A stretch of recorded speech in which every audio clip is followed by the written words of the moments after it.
Good morning and welcome to a chilly Djuma private game reserve. My name is Brent and Jeandre. I have Jeandre chatting on camera. We have Jamie and Dangerous Dave out on the other vehicle. And we have Rebecca, Louise, and I think also Geraldine in final control today. So a full suite of ladies there. And look at this. And we've got mist in the valleys. It's the second coldest day we've had so far. Isn't that absolutely gorgeous? Jeandre has already given me a lecture saying please stay away from the valleys till it's warmer. For multiple reasons, so we don't freeze. And also, so the camera does not mist up. But unfortunately for Jeandre, that's where the cats like to stay. So we might have a little bit of misting on the lens, but it'll be worth it if we've got one of Africa's gorgeous big cats to put on camera. So we're going to be heading down towards the south, looking for the elusive Queen of Djuma, Karula. For those of you not sure, Queen Karula is the dominant female leopard in this area, and fingers crossed we're going to be able to find her. She gave us a monster of a run around yesterday. Spotted, not spotted, no tracks, some tracks, ground hornbills disappearing, but no sign of her in person.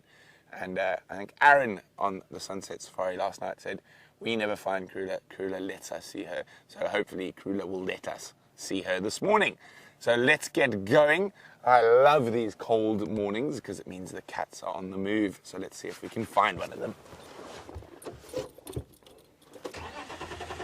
Of course, I've misplaced one mitt. And we are in Djuma Private Game Reserve.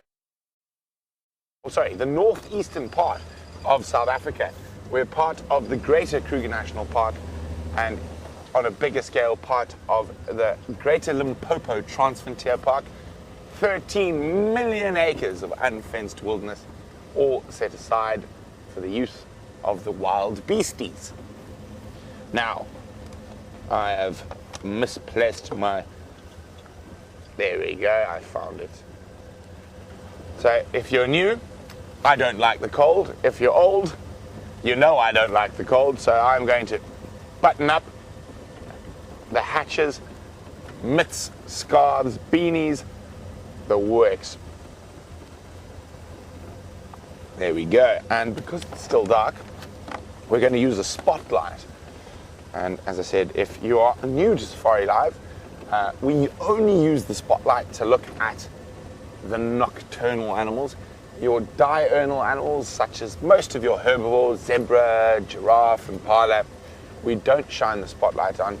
Oh, what tracks do we have here? It's Howard the hyena. And so therefore we are not going to try follow those.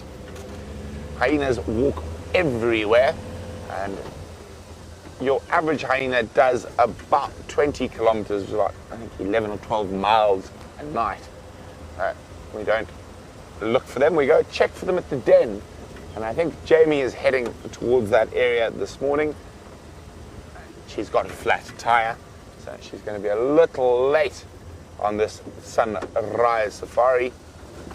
I love the fact we call it the sunrise safari, and the sun has not even shown its pretty self on the eastern horizon.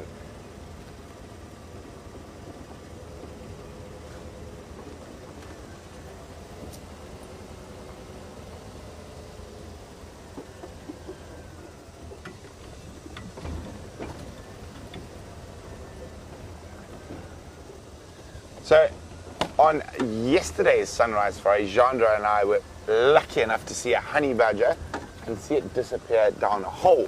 And James Richard, good morning, James. I hope you are splendid.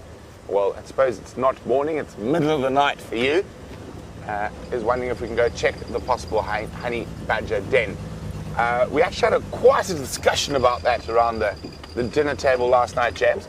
And we're all in agreement that I don't think it's a den. I think the honey badger went down there to sleep for a little bit and would have carried on. Due to the food shortage created by the drought, I think it was a nap over spot rather than a den. But we will have a look, but I think it's a pushing our luck a little to assume the honey badger is going to be there. But we are definitely looking for Queen Karula. And if we have no luck here, we'll go have a quick squiz on the eastern boundary at the hole the honey badger disappeared into.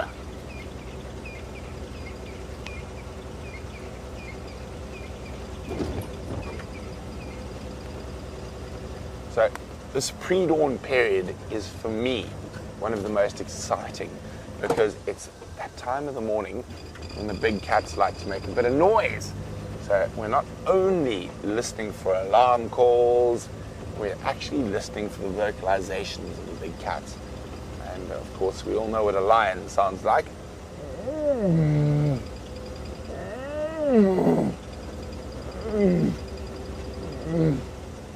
But I think this morning we're listening for the slightly less sexy in terms of calling, but definitely more sexy in terms of visuals, leopard, who sounds something like this. The best way I've heard it described is like someone sawing wood. And if you're not used to the bush, that is what you hear. Sounds like someone sitting with a big bow saw and cutting through a large tree.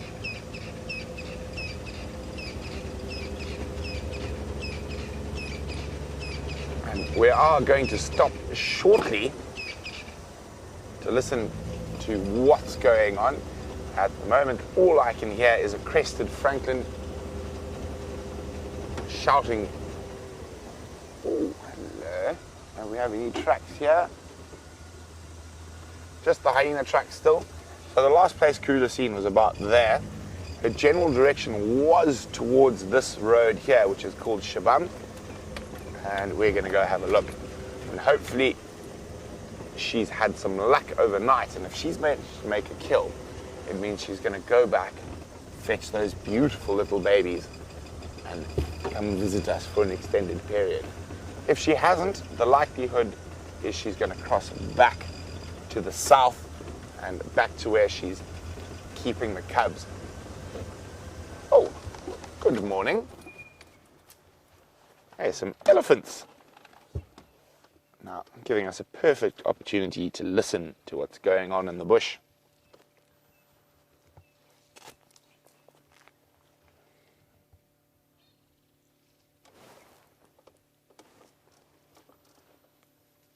Sounds like there's quite a big breeding herd around us.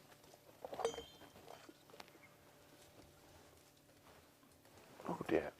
Seems like I've had a technical malfunction already. And my earpieces decided to come unglued. There we go. All fixed. So, we're not going to push on too much through a breeding herd, and I'm not going to shine my spotlight on them. Elephants sometimes can get a little bit annoyed with light, but as you can see, we watch her behavior, wagging tail, showing no signs of discomfort with our presence. But I'm still not going to go flash the big spotlight around. Oh, we can hear a tree expiring somewhere to the right.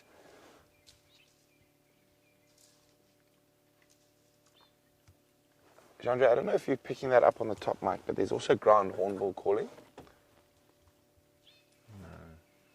I think it's a bit quiet. Actually calling behind us and in front of us.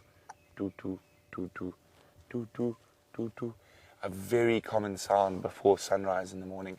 It's when ground hornbills call, and they're very territorial, but it's the best time for them to call because in the still early morning, the sound travels about double the distance it would during the day.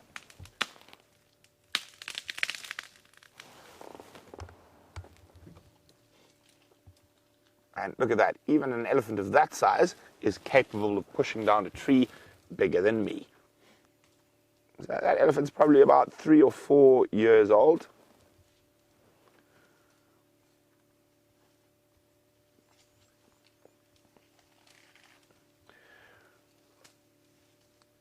Now, Edmund is starting us off on quite the question. And Edmund is getting my grey matter going really early this morning. Edmund is wanting to know what is the smallest mammalian species in the Greater Kruger National Park. and mammalian, mammal, warm-blooded, but he also wants to know carnivore and herbivore. So, the smallest member of the order Carnivora that occurs in the national park. Oh, Jeandre's seen something. Oh, it's a little baby ellie. And while I continue answering Edwin Hunt's question, that is not the smallest baby in the national park. I mean, even an elephant baby at birth weighs about 100 kilograms, which is about 220 pounds. But the smallest mammal in the order Carnivora is the dwarf mongoose, and they weigh about 12 grams, which is a lot less than a baby elephant at birth. But I think the smallest mammal in the Greater Kruger National Park is a very sweet little creature, and it's got one of the best names of all animals. It's called a tiny fat mouse. So it's tiny, but it's fat. Very, very cute. Unfortunately, they don't occur on Djuma. They occur further to the north in the Mopani belt. So we don't get any tiny fat mouse here, but they do occur probably about 30 or 40 kilometers to the north of us. And they are about half the size of my thumb. They weigh almost nothing, about 2 grams. Oh, look at that. Elephant kisses. So you can just see the tusks appearing on the one on the left, which means it's just over a year old. And little tusks are called tushes.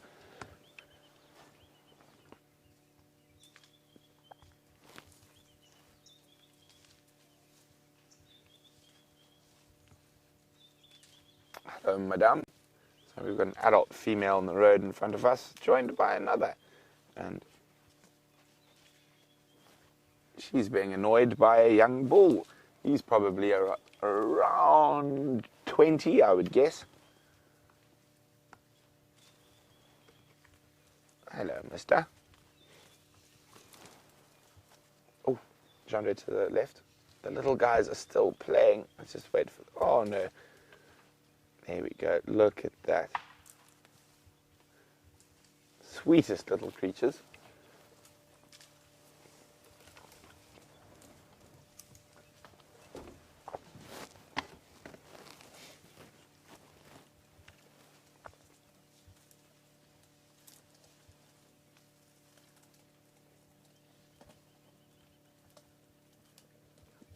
It's not often we watch elephants in the early morning light.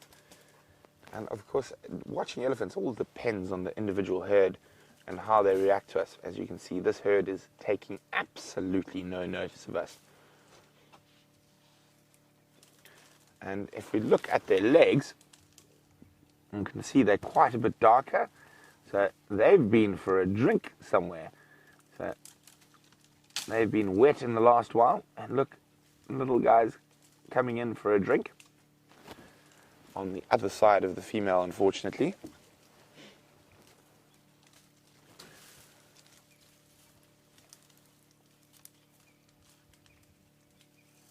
These elephants are giving us an incredible sighting. They're also letting us keep still and quiet before the sun pops over the eastern horizon. So we are listening for any sign of lion or leopard at the same time as enjoying these wonderful pachyderms.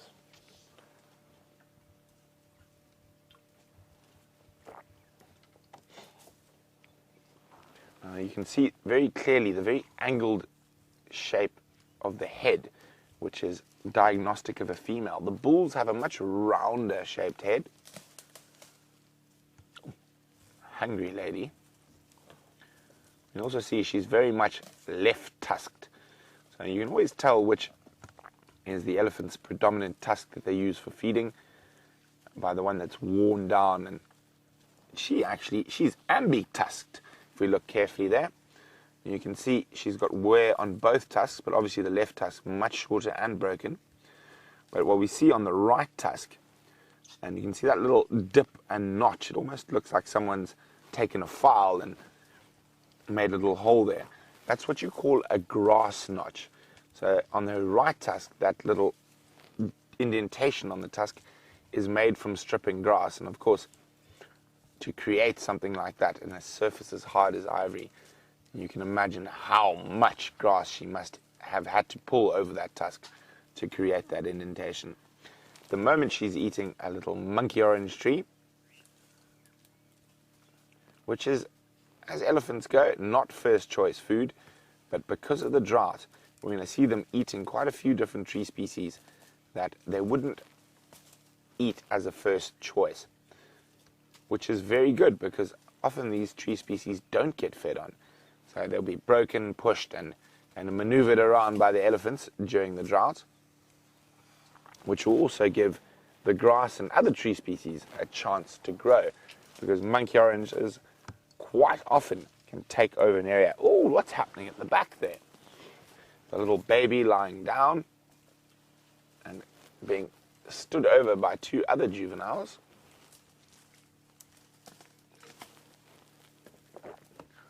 This looks like quite the game.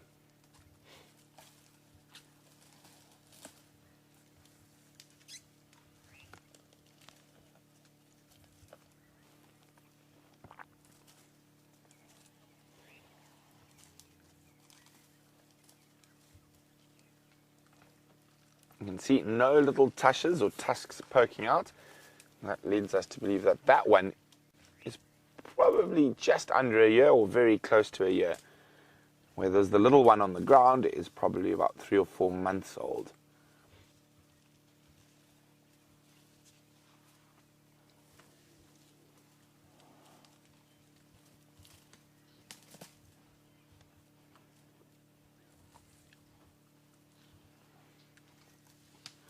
And we are incredibly spoiled to spend as much time as we do with elephants.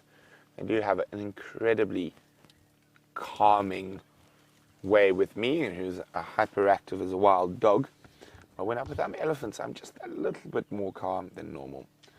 And you can see how that left tusk is broken. So fortunately for her, it is broken above the lip line and not in. So I don't think she's in any pain from that break.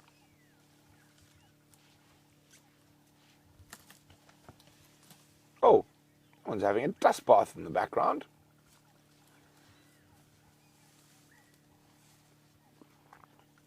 So there's various different reasons why elephants dust bath. And in this very cold morning, it's unlikely to keep cool. So they do use dust as a method to try help with any itches or whatnot caused by biting insects, in particular ticks. They'll throw dust upon and then find a spot to scratch. Normally elephants dust bath for the cool, but I don't think they need to keep cool in this cold morning.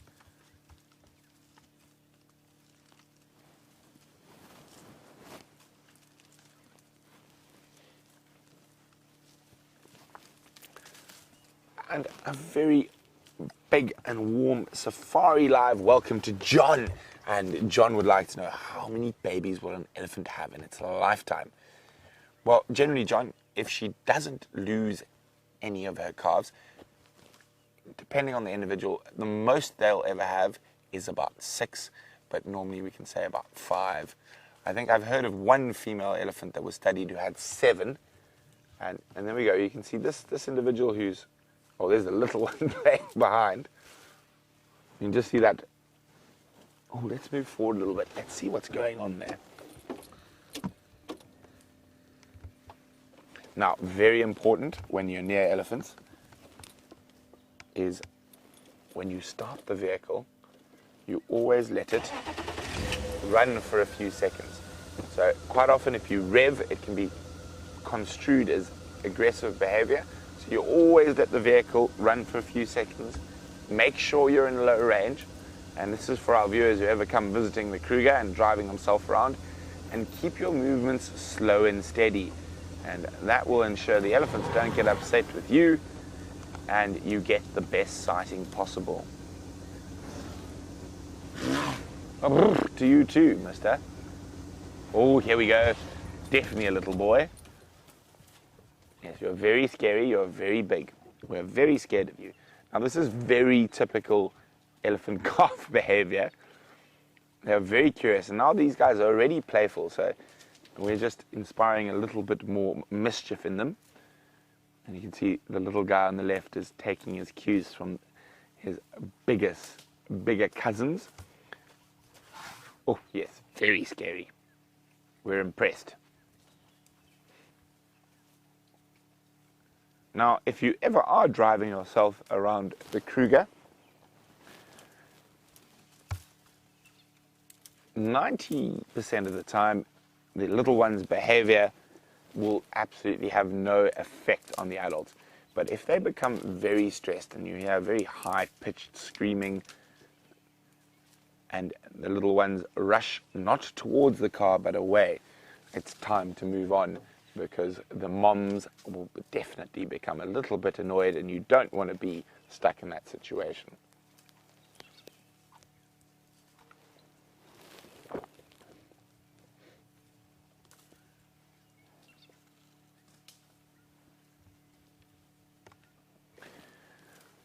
So we're looking at that one. You see how long the little tusks are? From about this age, it becomes very difficult to discern age from tusks. Because some elephants have big tusks, long tusks, others have short tusks and fat tusks. That one's probably 3 or 4 years old at the moment. It's a little female. You can see that sharp indentation, and then the one behind her looks like a little boy. See, the head is slightly more round. When they're young, it's a little bit more difficult to see, but quite often from their behavior you can pick up who's a boy and who's a girl. And those two little ones playing, there we go, those look like little boys just based on their behavior. When they're young, it is very difficult to discern from head shape. As they get older, it becomes easier and easier.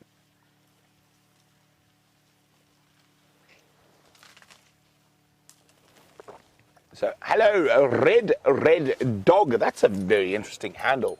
And red dog would like to know, well, we've seen tuskless female elephants. Are there any tuskless males? Well, I saw my first tuskless male on Djuma about 3 days ago. So, very interestingly, it's the only one I've seen. I'd guess he's about 30 odd. Very big-bodied male, but no tusks. And that's probably from genetics, but it is unusual. It's far more common to have tuskless females than tuskless males. But I think we're going to leave these ellies as they move slightly off into the thicket, and we're going to go see if we can find some big cats. Bye, ellies!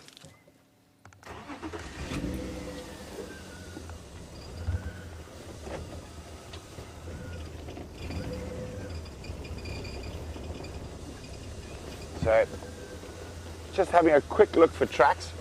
With that elephant herd being around here, it makes tracking that much more difficult.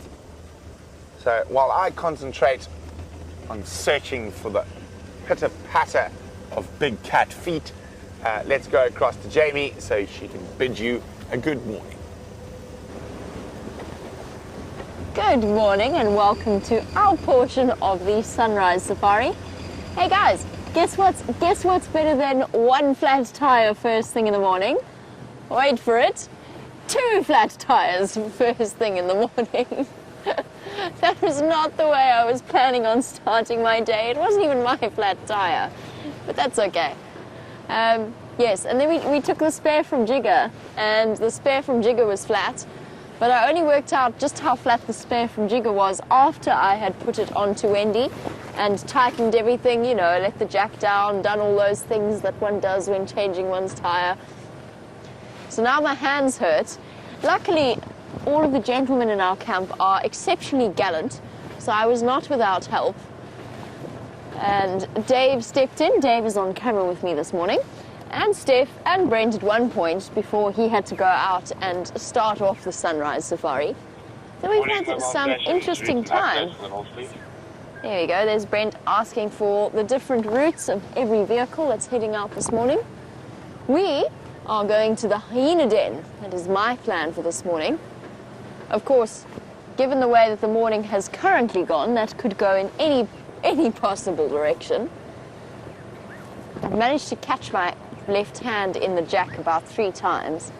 I'm out of practice actually. It's been a long time since I've had a flat tire. We used to, when I first trained to become a safari guide, in our assessment, we had to, if we got a flat tire, we had to change that in under 10 minutes or you failed the assessment. Just because guests don't take terribly kindly to being stranded in the middle of the bush, especially if they're paying a considerable amount of money to visit there. I do remember having to change tires very, very quickly. And then, of course, where I used to work, I used to have to fix those tires as well. So you knew that not only were you changing your flat tire, but you were coming back to face the tire lever to get it off the rim, and then some crowbars to pull the tire off the rim and get the tube that sits inside our tires out. Then you got to patch them, you got to stick them back in, which is always the trickiest part for some reason. And then you have to go on to replacing them and putting them all back together. Hey, let's see if our hyenas are home this morning. Doesn't look like they're on the southern side of the den. All is quiet there. Let's see if they're around on this side. Oh, everything's a bit damp this morning. Beautiful morning. Everything's very dewy and fresh. Beautiful looking.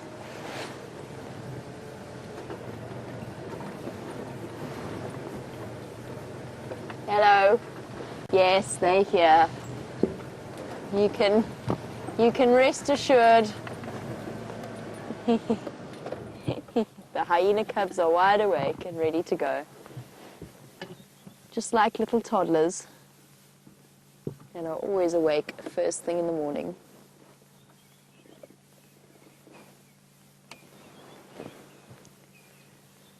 There's our hyena cubs.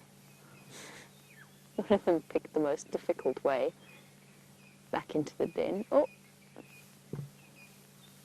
one's gone back to bed. And to be honest, I was one flat tire away from doing the same thing. Oh, bye-bye, guys. They were clearly very happy to see us. All gone. Just sit for one moment, just to see if they do come out. Little hyena cubs struggle to resist the draw of something entertaining happening around their den site. They get very, very bored, particularly when their mothers are away and out foraging, or out scavenging. It's probably a more accurate representation of what they're doing at the moment.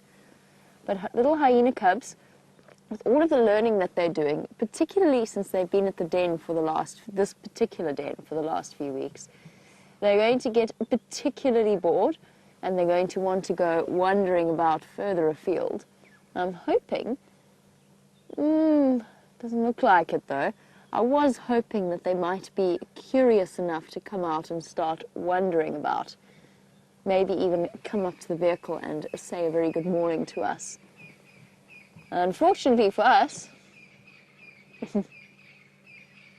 no such luck. Just while we have a look and see if our hyenas decide to come out, Brent's trying to call me on the Game Drive channel. Let me chat to him quickly. Brent, go ahead.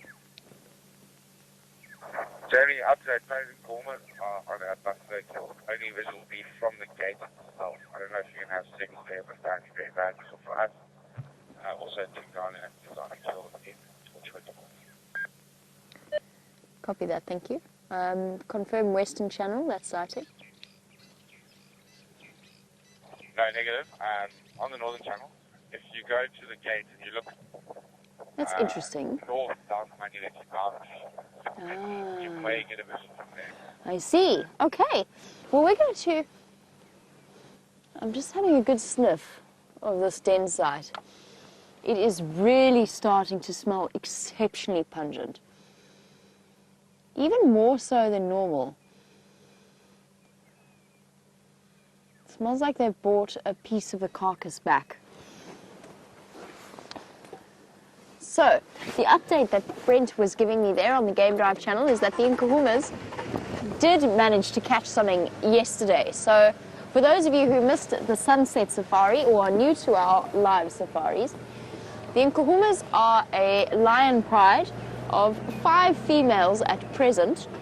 That being said, one female is very much preoccupied with raising 3 brand new cubs. The other is currently occupied mating with a Birmingham boy.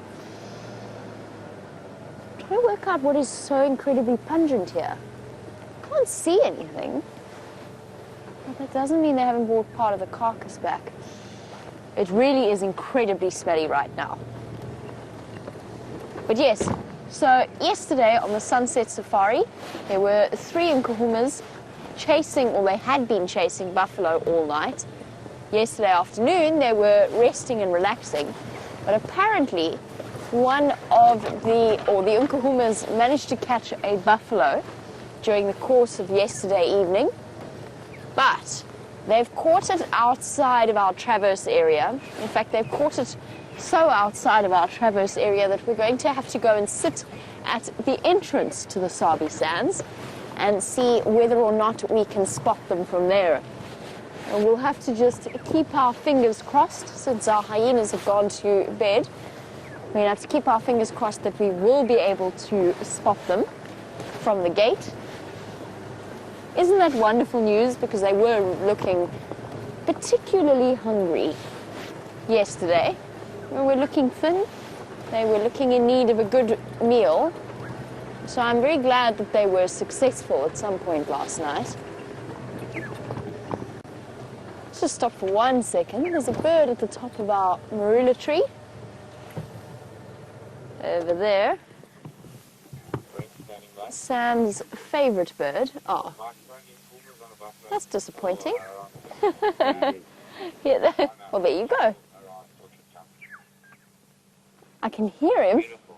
However, he has exited the sighting. It was a black-headed oriole. It's one of Sam's, I'll forever remember Sam as saying that he was the most excited to see a black-headed oriole, and I will never forget his excitement when he did actually manage to see one. Not playing ball games with us this morning, though. All right, so, Wendy, do we think we can do this? Dave and I know we can do this. It's just a question of whether or not Wendy can. We'll have to keep our fingers crossed. Brent is on his way to Cheetah Plains, and it's still a little bit dark for Stef to be out and about on a bushwalk. He might be pushing it a little bit. And don't forget, of course, on that note, about the change in the times of the sunrise safari. We will be shifting half an hour later, just for our morning safari, just for the sunrise safari, and only on the 1st of June. I am uncertain as to when the 1st of June actually is, but we will be changing times then. This is Wednesday. What day is it today? Tuesday. Wednesday. There you see, it's not just me who gets days confused. There's several members of this camp that gets the days of the week confused. I'm relatively certain today is Saturday. Oh, there we go. Doing well.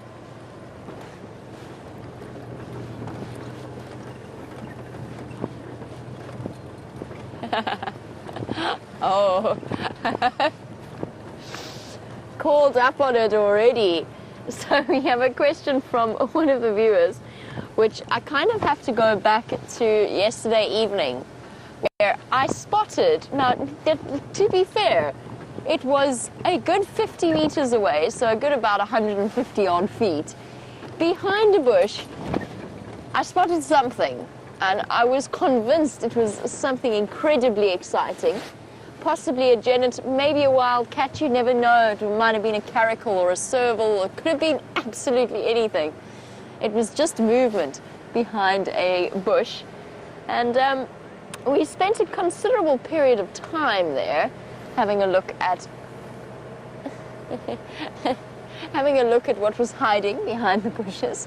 Betty Sleep would like to know, if we can't see the Nkuhumas, could I maybe find a daycare for you all? given that what it turned out to be the cat-eared duiker. A cat-eared duiker is what Betty would like to have, given that what it turned out to be after all of that was a duiker.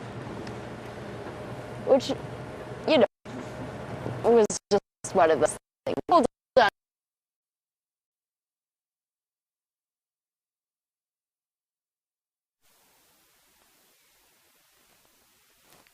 Good morning, and isn't this a fantastic sight? Wium and myself have just been enjoying the sun rising over quarantine and this mist that's all of a sudden descended upon us about 10 or 15 minutes before the sun came up.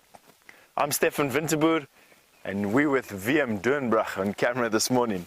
And isn't that just an absolute delight? You know, it's not often that we get to see sunrises like that through the mist. Really, it only happens in about May, and sometimes a little bit in December and January. But May, categorized by these misty mornings. And it'll soon burn off. We're looking at about another half an hour or so until the mist decides to lift. But can you believe how thick it is around us? We're standing pretty much on top of an open area here, on top of a hill, but you can see how the mist is clogging up the valleys, coming in from the north and flowing down. Now, we're not alone here.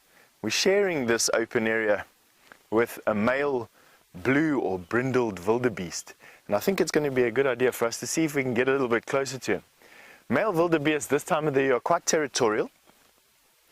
And what this wildebeest will be doing is picking his open area spot and marking it. And that lowing that you're hearing, and hopefully I can show you him lowing a little bit. He's standing just here.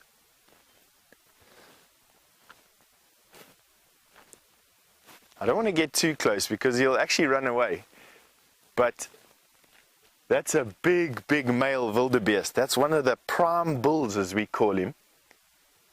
Weighing easily around the 400 pounds. So a big chap. Different to the East African wildebeest, the one that makes all those migrations, in that he's bigger. He's also obviously not in a big herd, and he lacks the white beard below his chin.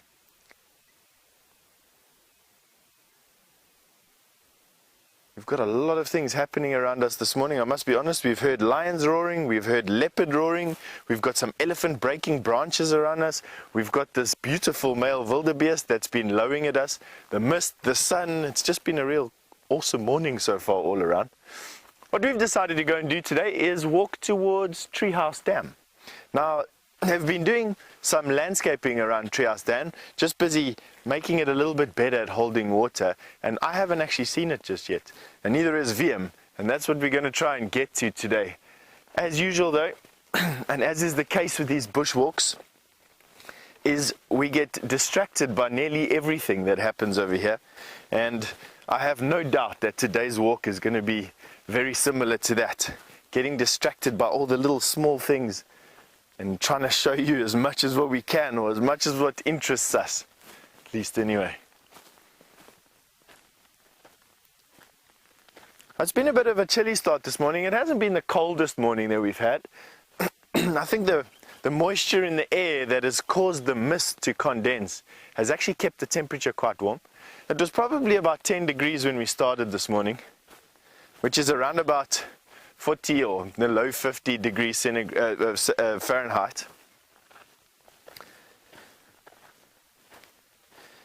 The first thing that I'm noticing on this particular road is how the wettish soil is holding the track of this spotted hyena very, very well. It's giving us a chance to actually show you all the diagnostic features of a hyena. So the first and most obvious is the fact that right there we've got claw marks. Those are where the claws dug into the sand, and that you can see from that angle. The next one is this chop out of that toe that you can see there. That is a half moon toe, very diagnostic of the hyena. And then this two-lobed pad, one lobe, two lobes on the pad. And then the next diagnostic feature, and for me the most the one that has the most relevance, excuse me, I was just biting off that piece of grass, is if you put a piece of grass along the track's direction, just like that, and then what you do is you take another piece of grass and you put it against the angle of those pads, you'll see that it makes a very definite angled track. It's definitely not perpendicular, and that is the fifth and final diagnostic feature of a spotted hyena. If it was a cat, it would be perpendicular like that almost, and there'd be a few other things, but a hyena definitely like this. And this Sabi Sands, where we are at the moment in the Kruger National Park here in eastern South Africa, this granitic based soil coupled with a little bit of water holds track so well. It's one of the reasons why the local Tsonga people, or the Shangaan speaking people, have and are some of the world's best trackers. It's because they've got such wonderful sand to work with. Nevertheless, that hyena track is going away from us. Rail has asked a nice question, and I'm sure it's because we've just been with Jamie at the hyena den and watching these hyena tracks on the floor here. At what age do young male hyena leave the den? Excuse me. It's different for every hyena. The matriarch, or the alpha female, the one that is in charge of the clan, her male pups will stay with her for sometimes ever. Sometimes male pups don't actually leave the den whatsoever. A large proportion of them do. I'd probably say around about 80 to 90% of male hyena actually leave the clan area, and they do so at varying ages depending on the hierarchy of their mother. So to answer your question simply, from 0 to 2 years is where male hyena will leave a clan. Now what's quite interesting for me, and something that I only recently just found out, is that male hyena that stay at the clan and are associated to the clan leader or to the alpha female, they get pickings, they get the choice pickings at the carcasses, and quite often these male hyena are bigger and more robust and actively take part in actually defending the clan against other clans and other hyenas. Male hyena that leave the clan, they don't get the choicest pickings. Quite often, these poor hyena are the last to actually get food at any particular kill, and quite often have to just sort of scrounge out to live in on their own. But the benefit to doing that is 99% of all the babies born into a clan are fathered by males that have left other clans. So the trade-off there, do I stay at home and do I get fed when mom brings back food and I take part in protecting the family, but I don't have offspring? Or do I leave the clan and I live a bit more of a harder life, but I get to father my own young? I suppose that's a question that, until we can speak to these animals, we won't really know, hey? But anyway, quite interesting. Good question there, huh?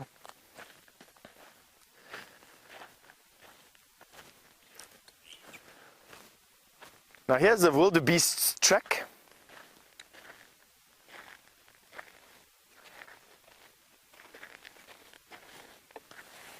James Richard, who's joining us again. Good morning, James. It's nice to hear you so often on the, well, in my ear at least anyway. This is a wildebeest track. I'll answer your question now, James. You can see that it's a fairly large track. I'm going to put my hand next to it. I haven't got the biggest hands in the world, but you can definitely see that that's a large track. For an antelope that weighs almost 400 pounds, that's exactly what he needs. Cloven hoof with very sharp, hard edges is one of Mother Nature's ways of making sure that these animals can run the fastest. That, if we had to make a running shoe out of it, would probably be, in terms of ergonomics, the best way of running through the bush. Nice hard edges. They can use these edges to dig into the sand and make the sharp corners that they can. But James, I'm going to miss out on your question right now. I'll answer it in a second. Jamie's got some cats to show you. Here we go. Not a bad start to our morning. I know it's very, very far away, but there is a male lion having a quick drink around Sydney's Dam. Now, Sydney's Dam falls just to the north of our Traverse area, so although you can see a vehicle there, unfortunately we cannot travel across to where that line is, which means that we have to watch him from a distance. We were on our way to see if we couldn't see the Gahuma females with their buffalo kill. And I'm relatively certain that this male lion has gone across to join them before coming for a drink. Sure, look at that round belly. That is a very full lion. Doesn't look like a male though. I know it's really hard to tell. I'm just going to grab my binoculars here. That's not a male lion. It's definitely not a male lion. That's a lioness. So that's one of the Nkuhumas coming across from her buffalo kill to have a drink at Sydney's Dam.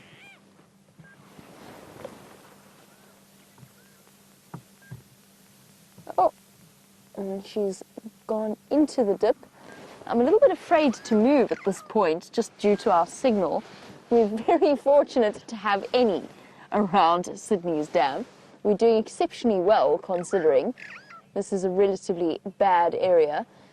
But for now, there's a very noisy starling in front of me that's making a great deal of noise. It's unfortunately right in front of our antenna, but it is chirping away furiously at us.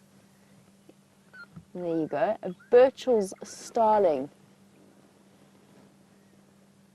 And for us this morning, it's going to be much closer than the lions. You hear it calling away.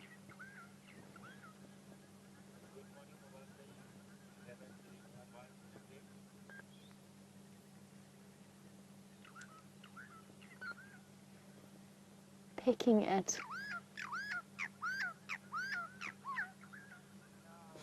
that's lovely. Not often we get to see a starling calling. Pecking away at the meager offerings that the ground has. A couple of grass seeds, whatever else it can find there.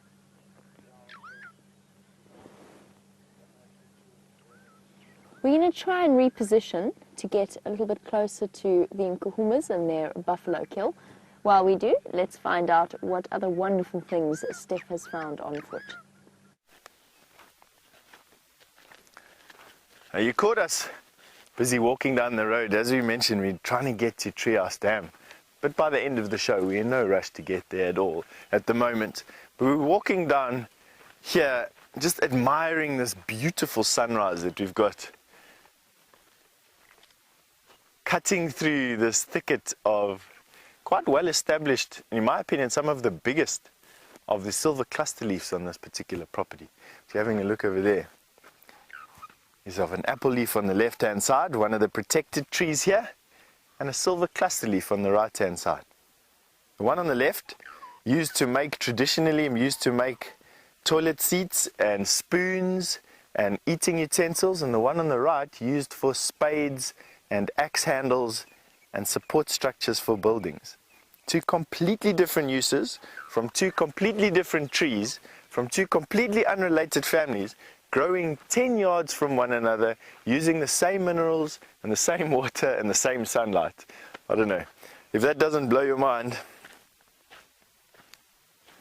that to me is very, very, very interesting.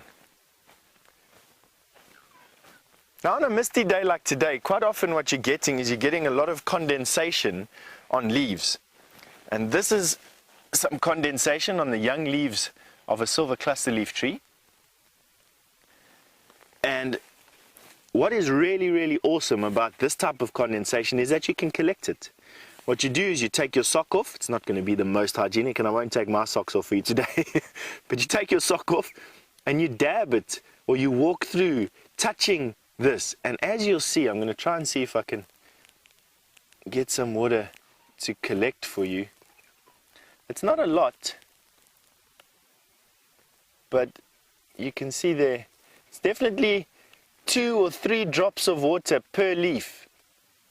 Now what you do is you take that water, you wring your sock out into a snail's shell, and you collect the water that you want. Or if you're really thirsty, you can suck your socks dry, but that's not something that I'm going to do. I'm going to try and add some perfume to that water as quickly as I can.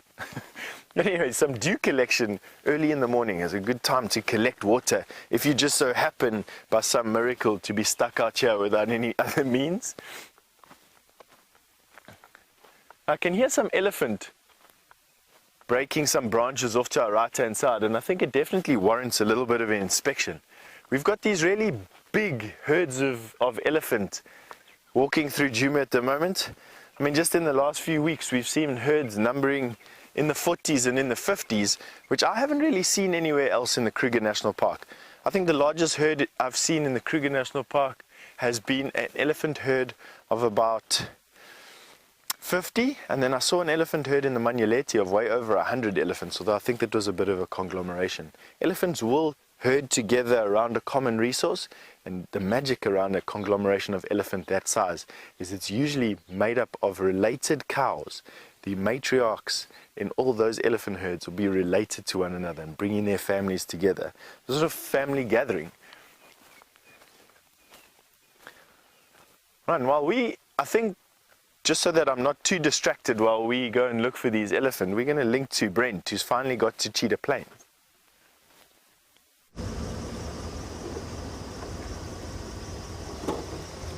So lions and bushwalk are out. Now, isn't that great? The Nkuma ladies, from what I can hear, have caught a buffalo. Unfortunately, they're not being very kind to us, and they've caught a buffalo to the north of our Traverse area. But we still get a couple of visuals across at Sydney's waterhole. So let's hope the cats of Cheetah Plains are going to be a little bit more forthcoming. Jeandre, just to let you know, but our aerial is down. Thank you. So we're about to appear onto the vast open plains of the cheetah, and wouldn't it be wonderful on this misty morning to have some of those cats just pacing across the open area? So let's go have a look. Of course, we're always on the lookout for leopards as well, but unfortunately no tracks just yet, and I haven't heard anything on the Game Drive channel.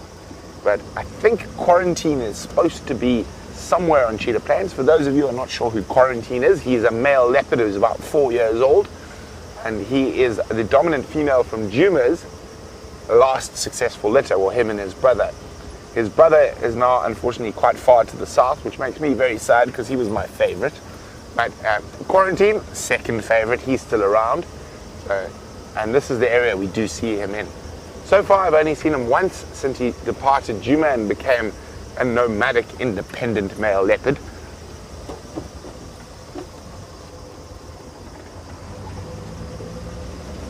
It is just absolutely gorgeous at the moment. I mean, look at this light streaming through, and with the dew on the ground, little diamond-like sparkles shining at us. Now this is the tree I most want to see a leopard in on Cheetah Plains. Every time I come past this cassia, I look not only in the tree but in the termite, on the termite mound as well. And I have seen photos of Mr. Quarantine on this very spot. He just hasn't decided to grace us with his presence here just yet.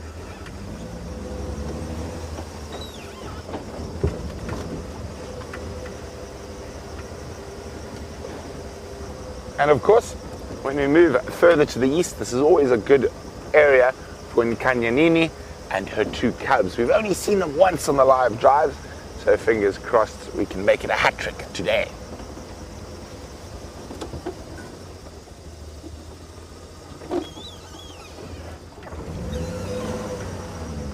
Always checking for tracks.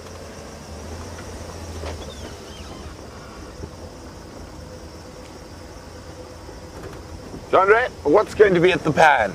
Make a call. Did you say cheetah? Jeandre has made a very big call. I'm going to go with wildebeest. But Jeandre said there's going to be cheetah at the pan. A cheetah on top of a wildebeest. Jeandre is feeling most lucky this morning. So if we don't see anything, I'm going to ask you guys permission. Can I get a stick and beat Jeandre with it if we don't see a cheetah on top of a wildebeest? Jeandre is now looking a little bit more nervous than he was a few seconds ago. I'm quite confident. He's quite confident. So there we go. Guys, why don't you tell us what you think we're going to see at Cheetah Plains Pan, and let us know by sending us an email at questions. The email is questions@wildearth.tv, or use the hashtag SafariLIVE on Twitter. Are we going to encounter Jeandre's cheetah atop a wildebeest, or are we going to encounter my just single wildebeest? Let us see.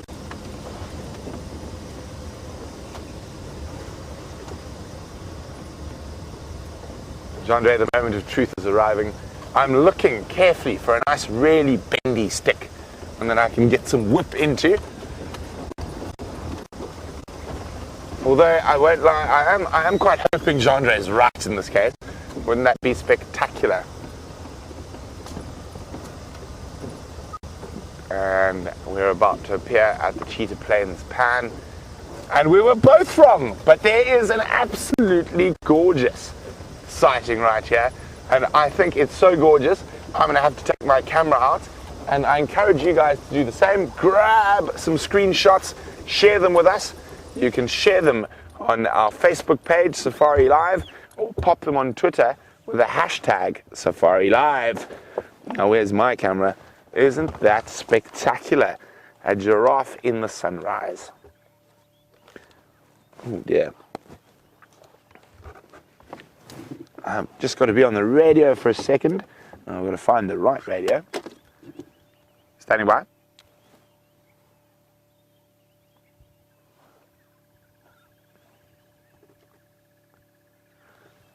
Isn't that magnificent? Oh, it's quite difficult to see. You can see the giraffe in the sunrise. Andrew, go ahead.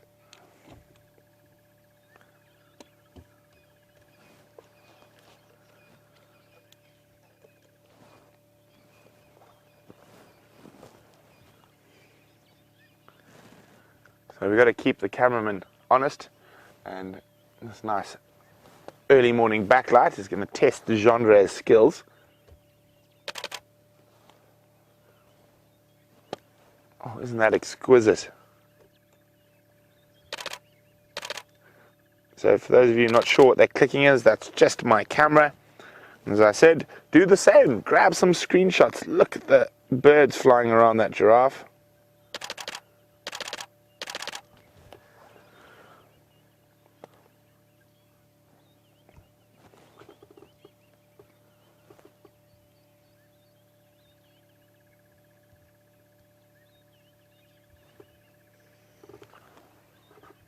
Isn't that just gorgeous?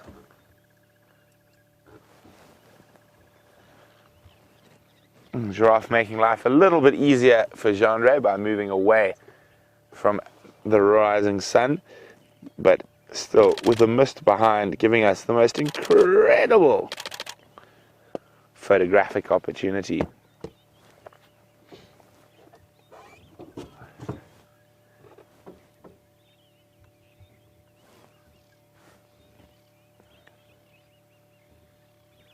So while you guys are looking at the giraffe, I'm perusing the open plain, seeing if there's possibly not the fabled cheetah that Jeandre was talking about.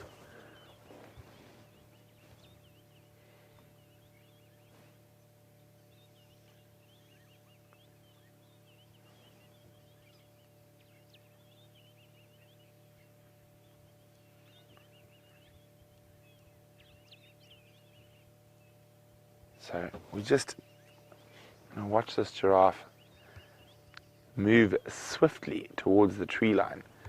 Now, oh, that is just beautiful. So it's a female giraffe. There could be a few more around, but I haven't seen any. I just see her at the moment, which is unusual.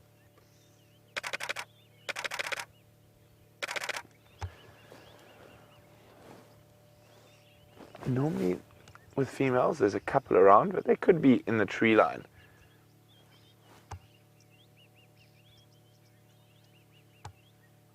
Lion! Lion! Lion! Male lion! Sorry guys, I got very excited, so there we go. Look at that! Wow! We're sitting there, and I saw the giraffe suddenly turn around and look. And I sort of followed the giraffe's eye line, and look at that, it's a male lion. Oh, it's a flat male lion with a fat belly. Now, is this a Birmingham, or is this a mystery lion? Let's get a little bit closer.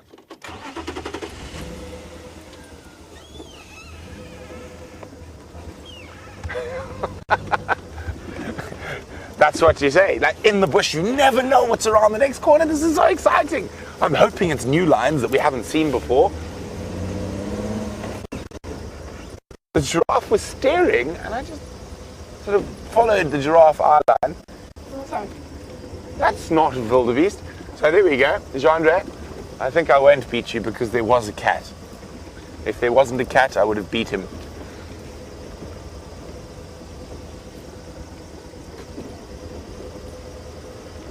Now this could be a Birmingham, it could be a male from Kruger.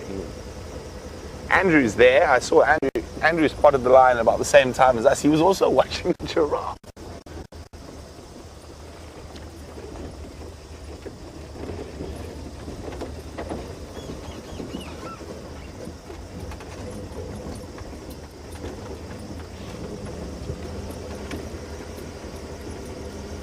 Oh, isn't that going to be stunning in this light? A nice big male lion.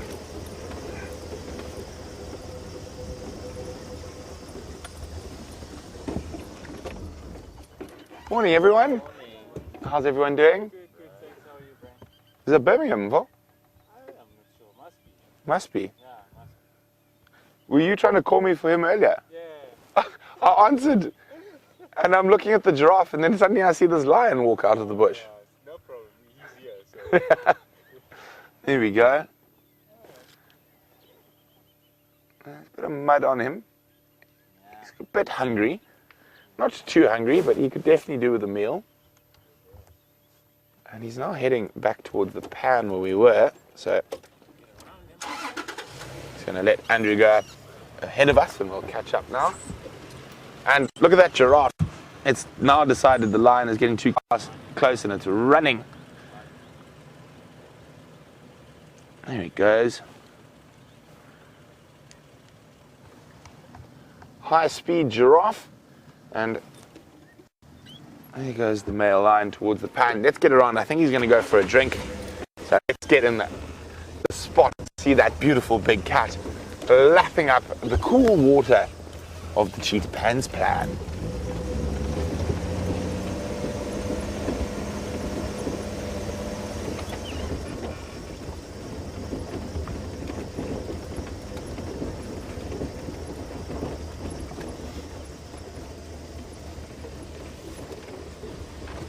So it looks like Birmingham.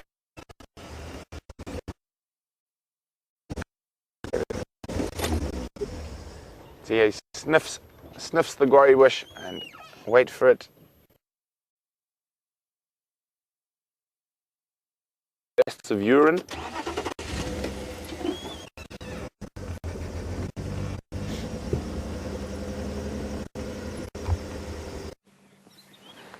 There's something really exciting happening. I know Brent has just disappeared off your screen. Just watch these impala. Something has upset them terribly. Apart from the male with laryngitis, who we are discounting. What is going on, guys?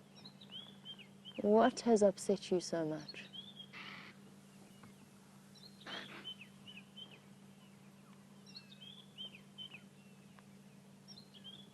Impala have such a difficult time at the moment because they're rutting. So the males are constantly interested, even if it means ignoring a potential predator. But at the same time, there's something here. Trying to work out exactly where they're looking.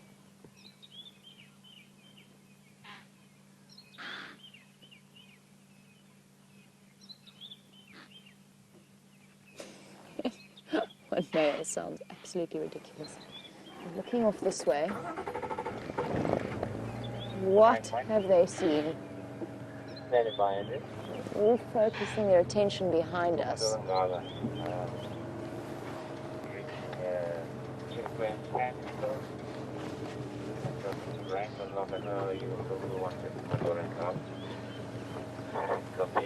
Thanks for the update. Just to Something update you as well, I'm in this direction. Looks like he's moved off. But another station updated the next. While we focus really carefully on figuring out what's upset these impala as much as it has, let's go back across to Brent on Cheetah Plains.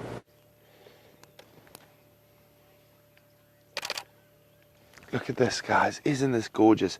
He's just arrived at the pan, and I'm afraid the light is quite difficult. He's gone straight into the sunlight, so we're going to have to move, because otherwise we're not going to be able to see him. But that's the wonderful thing. I mean, we came down here looking for cheetah, and instead of cheetah, we found a male lion. It does look to be one of the Birmingham boys. And for those of you not sure who the Birmingham boys and what the Birmingham boys are, the Birmingham boys are a dominant male lion coalition. And the reason they're called the Birmingham boys is that they come from a farm to the north of us in the Timbavati called Birmingham. So they were born on that property. How's that, Jeandre? There we go. A little bit easier to see him now that he's not hiding behind the sunrise.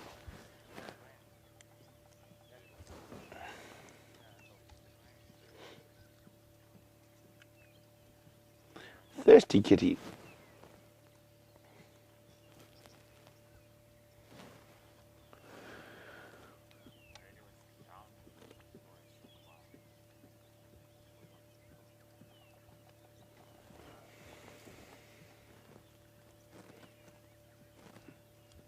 Can actually hear him lapping up that water. Are we getting that, Jeandre?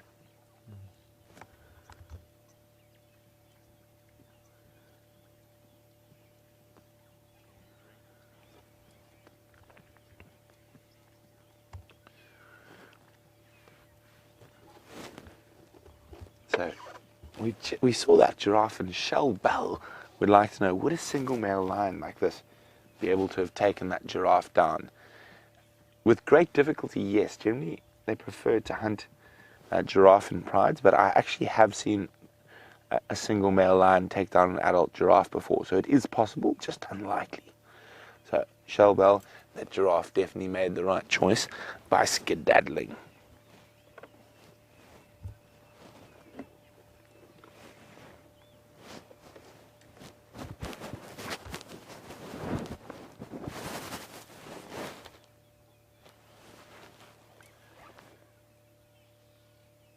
So even though he's part of a coalition of 4 males, it's not unusual to find them by themselves.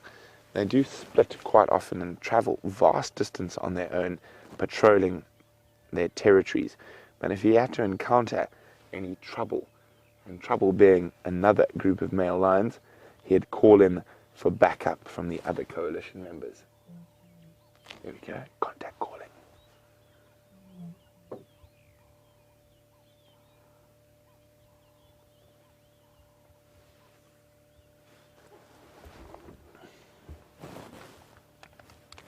Isn't that gorgeous as he walks through the light?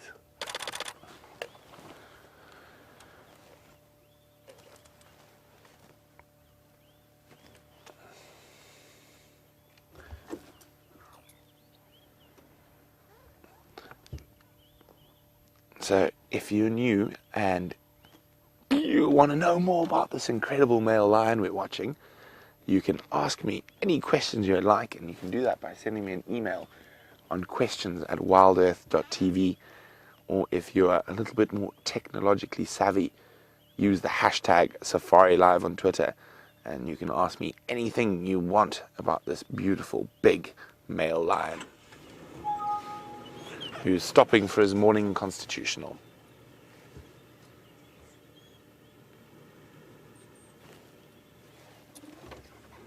So what we're going to do is we're going to try to get around ahead of him, and hopefully if we get it right, we can have that big male lion walking straight at us. And there's an incredible thing about big cats' eyes. They really do seem like they look straight through you. Like the 1,000-yard stare.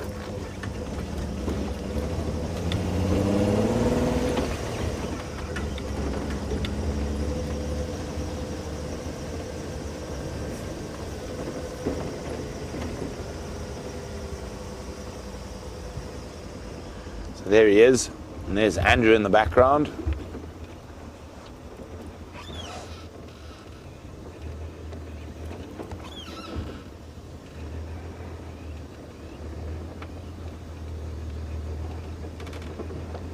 Hello, Dara in Iowa. Dara would like to know, are lions water dependent? They're actually not, Dara. It's quite interesting, but if there is water available, they will always drink. But the desert lions of the Kalahari and the Namib can get enough moisture from their prey as not to need any water. But if there is water available, they will take that opportunity to drink every time.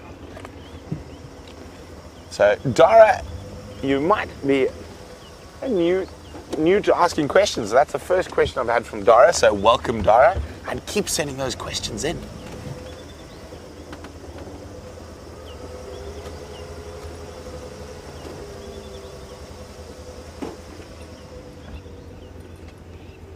So what I'm going to try to do is get in front of him so he walks straight at us.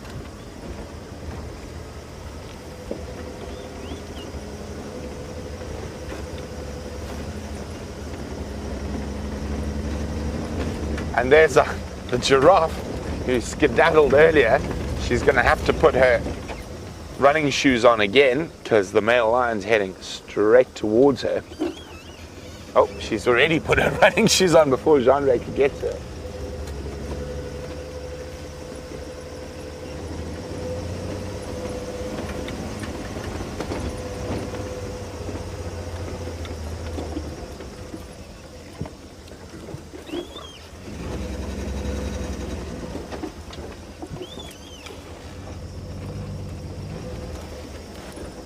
So, Justin's wondering, how large does a male lion's mane get? Here he is, just stopping for a sniff before he comes towards us, and a quick double spray. Come on, choose the right path. Have we chosen the right path?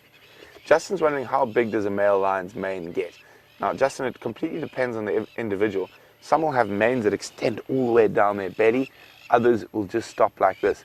As they get older, the manes tend to get bigger. Look at this, guys.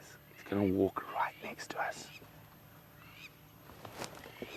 Oh, he needs to smell. Oh, he's changed his direction now.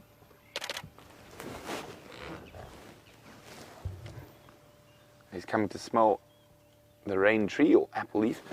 I mean, you can see those big scratches on his back. And male lions are always in a constant state of injury. They're constantly fighting.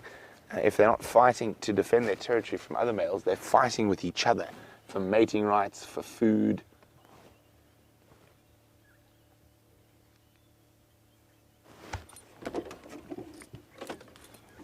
Okay. He obviously didn't read my script, which was he was supposed to walk right next to Jeandre. He decided to change his direction. On a positive note, his direction at the moment means he seems to be staying in Cheetah Plains at that. His last direction, he was heading towards Coral. Oh, he's back on the Coral Road now. Let's just try. Let's see if he reads the script this time.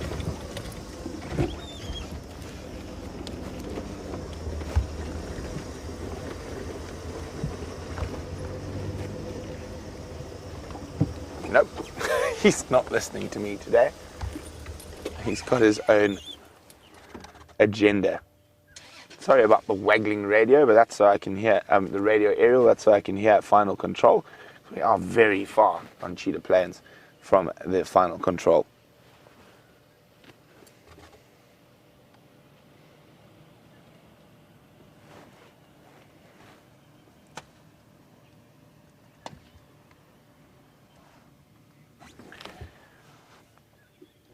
Hi Sandy, a huge welcome to Safari Live. Sandy's wondering, if the females are the hunters, how do males get food when they're on their own? Sandy, that is a huge misconception that's been created over the years. The males are incredibly capable hunters, and they spend a lot of time away from the females. So they will hunt by themselves, but if there's an opportunity to grab a free meal off the females, they'll jump onto that. So they are very capable hunters, and they probably spend about 60% of their time away from the females. So they do a lot of their own hunting. And males hunting tend to bring down slightly bigger prey. So capable of bringing down giraffe, buffalo, hippo, and in certain cases, young elephant. So males are by no means slouches in the hunting department. But if the females catch something and there's a free meal about, the males will definitely not say no. We're just going to try to jump around.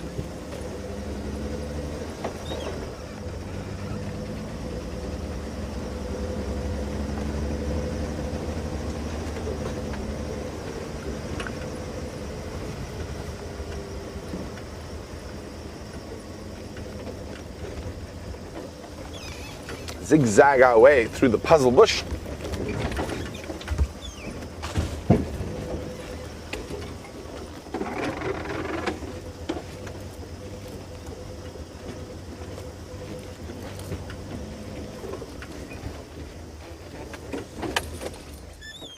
So we did see that beautiful female giraffe earlier, and Nancy G is wondering, is this lion hunting the giraffe? He's not, Nancy. He's not really hunting at the moment. Looks like he's more on patrol. He could be looking for other members of the male lion coalition. And we did hear him do those soft contact calls earlier. So he's going to look for other lions. So he is going to a bit of a thick area. We'll try to stay with him. Let's try see. It's a very thick block. And he is moving towards our northern edge of our traverse area on Cheetah Plains. Let's see, I think I know about a sneaky little open seep area that we can get into.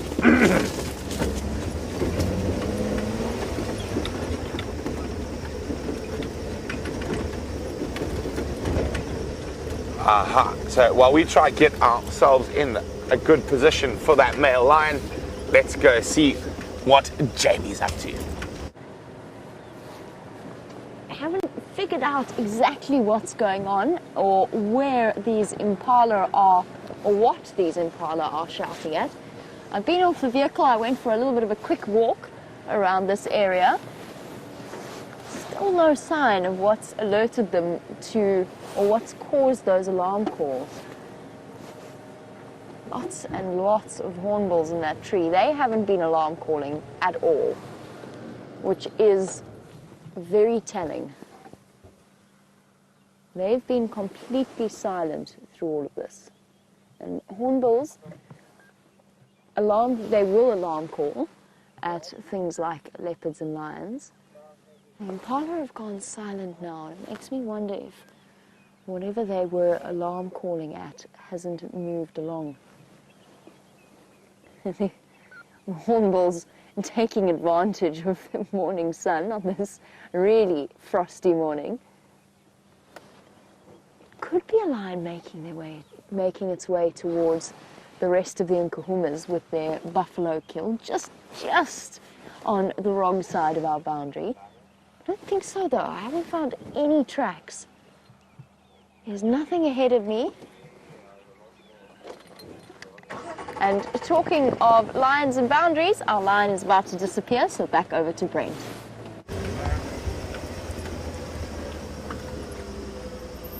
So he's steadily mobile north, and unfortunately we're getting quite close to the Nkoro boundary. There he is there.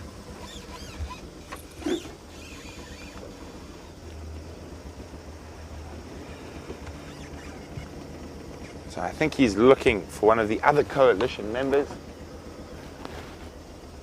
We'll definitely stay with him as long as we can, and hopefully he's reading the script now and he's going to come walk straight at us down the road.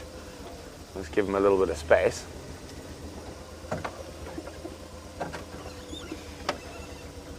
He's going to stop for a quick scent mark.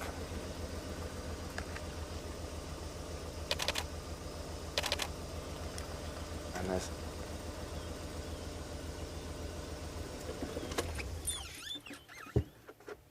look at that, isn't that beautiful? There are those eyes. They definitely see through you. Now, there's a couple of reasons that that lion always, or a leopard, looks like it's seeing through you. So it's because of how their eyes are designed. They only see in sort of greys, blacks, and whites. So very, very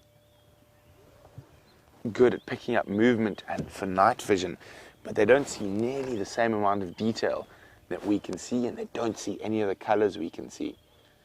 That's why quite often people think the black and white of a zebra, now that's a weird color for camouflage, but if the predators only see in black and white, then it's a very good camouflage.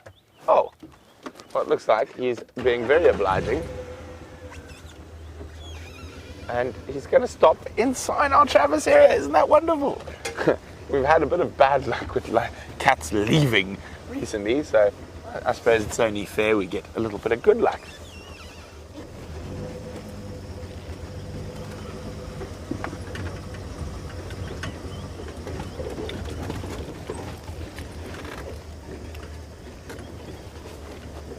How's that, Jeandre?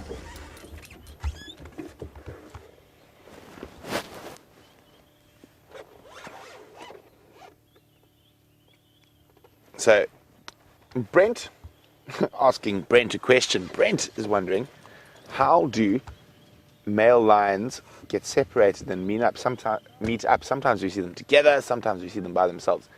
So mostly they'll meet up by calling, and also by smell. They'll be able to smell where the other males have been, but to pinpoint exactly, it's generally done by that magnificent lion's roar.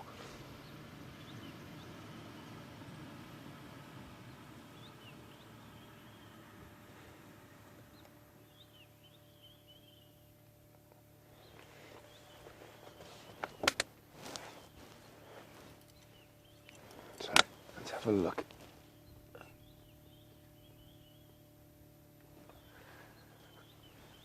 I'm not sure where he's come from, but he could have walked quite a distance already this evening. Andrew's nodding at me. So he's come from a distance. I think he's the one who came from Cheetah. Yes. From Mala Mala. So he's been on the march for quite a while. He deserves a good break.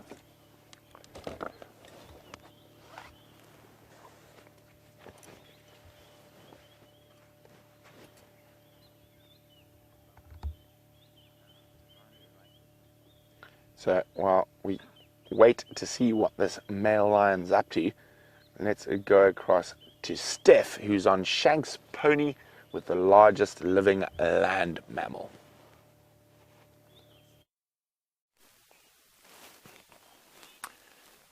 Well, we're standing here on the side of a drainage line.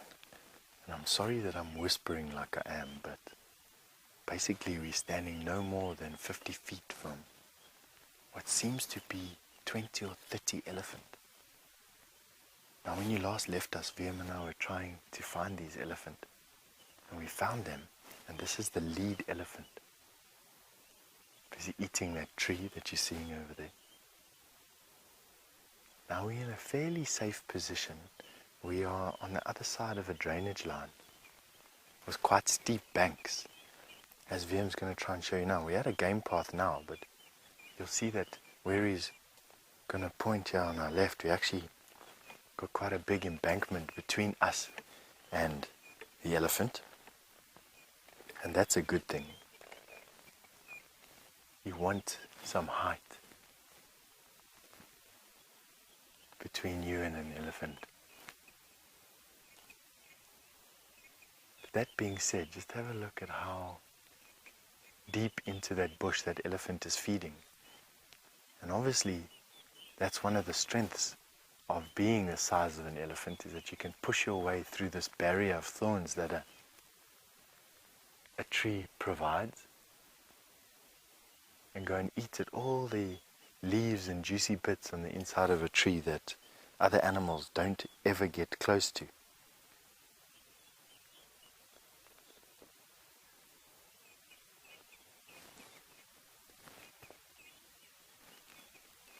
Just the face of that elephant at the moment that we can see. Like I said, it's forming the first of a group of elephant that we sort of have visual of coming down the slope towards us. And all we're busy doing is keeping our eyes peeled to see if we don't get outflanked by this elephant. Or by the elephants, I should say.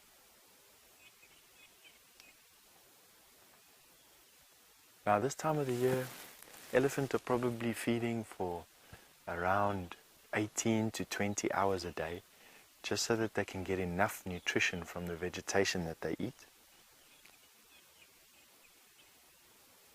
They will sleep. They do sleep lying down, and they take turns to sleep, and usually at night time. They will corral themselves for a few hours at night, a few hours in the middle of the day. And the youngsters love to take a nap in the middle of the day.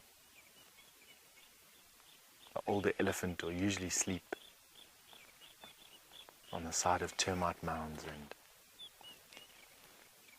embankments of sand, allowing the slope of the hill to help them to roll back onto their feet again.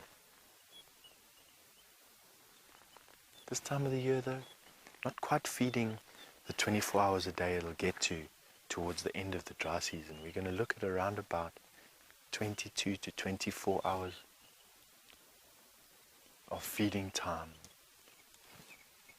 The elephant is just trying to stuff the whole tree into his mouth, I think, at the same time. Now, for many of you whose first time it is to come onto a bushwalk like this, you'll notice that I'm speaking quite softly. The reason for that is that people on foot definitely cause a different reaction to animals in a vehicle. In a vehicle you can get very close to these animals most of the time. They don't actually even react to you being there. On foot though, those comfort zones are much bigger, and animals react to humans on foot from a much greater distance away. And it's for that reason that I'm speaking softly. I don't want to alarm this elephant. And it's for that reason that we've sought refuge behind this drainage line that we have. Bit of additional cover, for lack of a better word.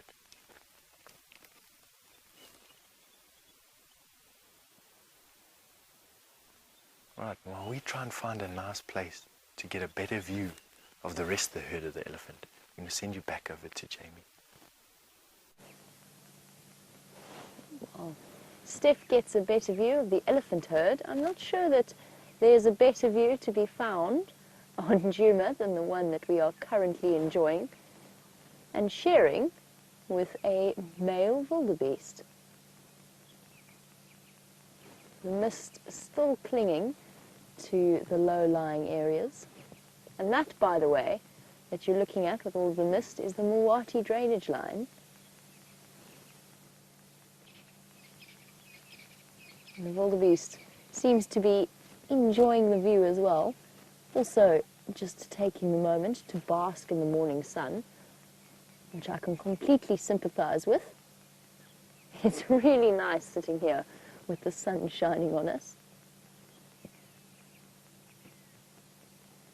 I find wildebeest incredibly enjoyable to watch.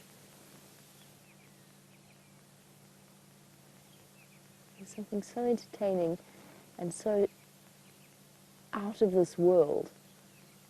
When you look at the shape of their faces and their horns, it's hard to imagine that this animal is part of the antelope family. It's so easy to picture them as cow-like, and yet of course they're not. Related to hartebeest and sesame. And of all of the animals out here, This is probably, in terms of where we are, you're unlikely to see a tsetse. Is one of the fastest antelope species. Its sloped back and powerful shoulders make for a very speedy animal, but also an animal that is capable of maintaining those speeds for really extended periods of time. Oh. And while our wildebeest has a quick scratch behind the ear, Brent's lion is giving himself a thorough cleaning in the morning.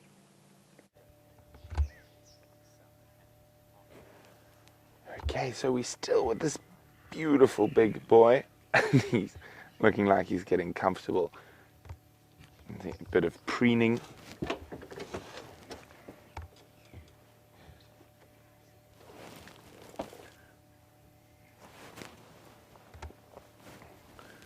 Oh, and it's a tired kitty.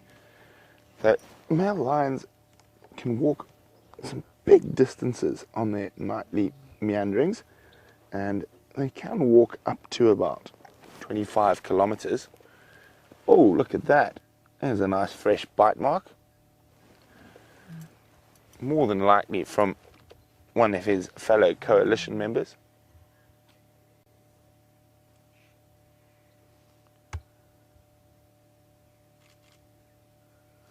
Let's go have a quick look at that bite again, please, Jeandre. Okay, it definitely looks like 2 canine punctures. Very superficial wound. You can see the ticks in his hair next to it.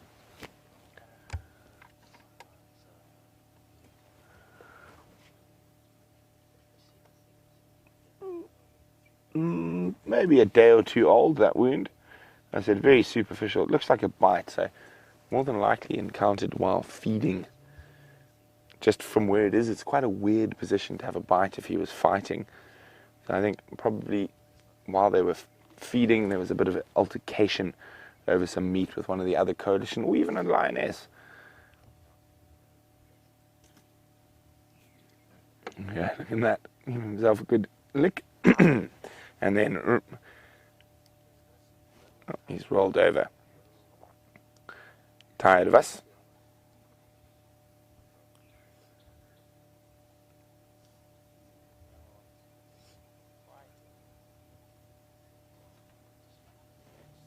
And back over. Oh, isn't that gorgeous? Look at that light coming through his mane. Oh, he's making some low. Looks like he might roar.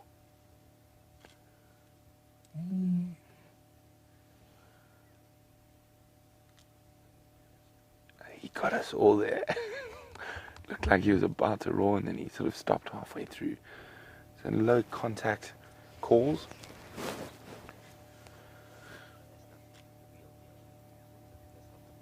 He's definitely listening to something to the north.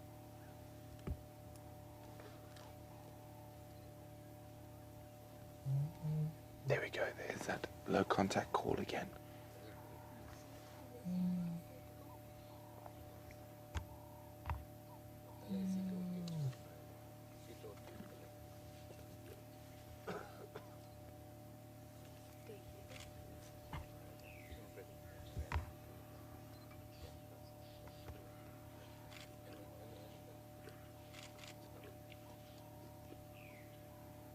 Wouldn't it be incredible if he gave us one of those bone-chilling, earth-vibrating roars this morning?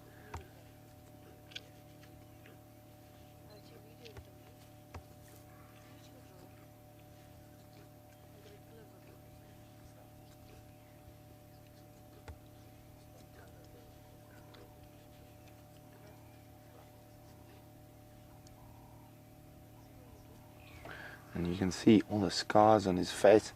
Being a male lion is not easy. Being at the top of the lion world and constantly in battle with other lions and each other. Come on, give us a roar. There we go.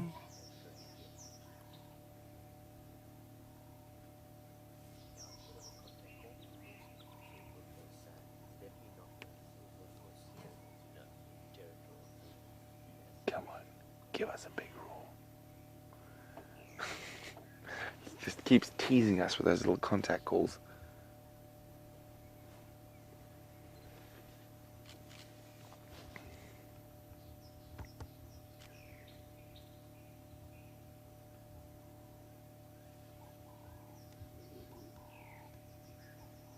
He's lifting his nose to the wind, the breeze is coming towards him. He's just smelling what might be out there.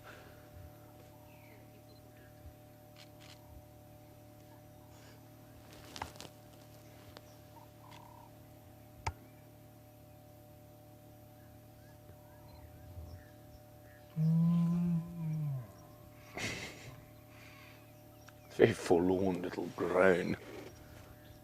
It's like, where's everyone? Where's everyone?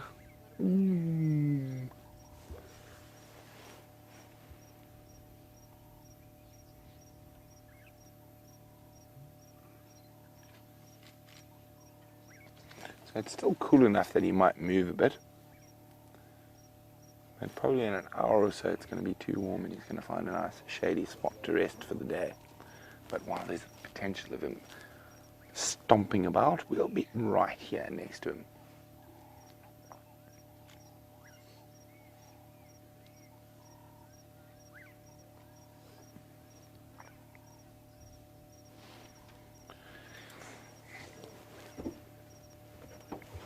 Oh. Hello to Sandy from Tennessee. Sandy would like to know, how far can those contact calls be heard from? And when they do roar properly, how far does that travel? So, Sandy, those little contact calls are generally made for quite close, no more than a couple of 100 meters, maybe at the most a kilometer. But when he does roar properly, those incredibly deep vibrations from a male lion can be heard by human beings up to about 10 kilometers, but maybe even a little bit more, but by lions probably close on 25, 30 kilometers. So it is incredible sound that just travels. And the reason lions generally call at night or in the early morning when it's still is it gives them that little bit of extra distance when they're not competing with all the sounds of the day. So it is amazing how far they can call. And they can call about as far as they can walk in the night, which is I find quite an interesting thing. So if I shout, I definitely can't shout as far as I can walk, but a male lion can.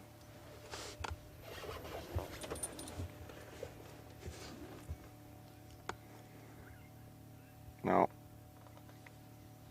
I'll tell you guys a really funny story.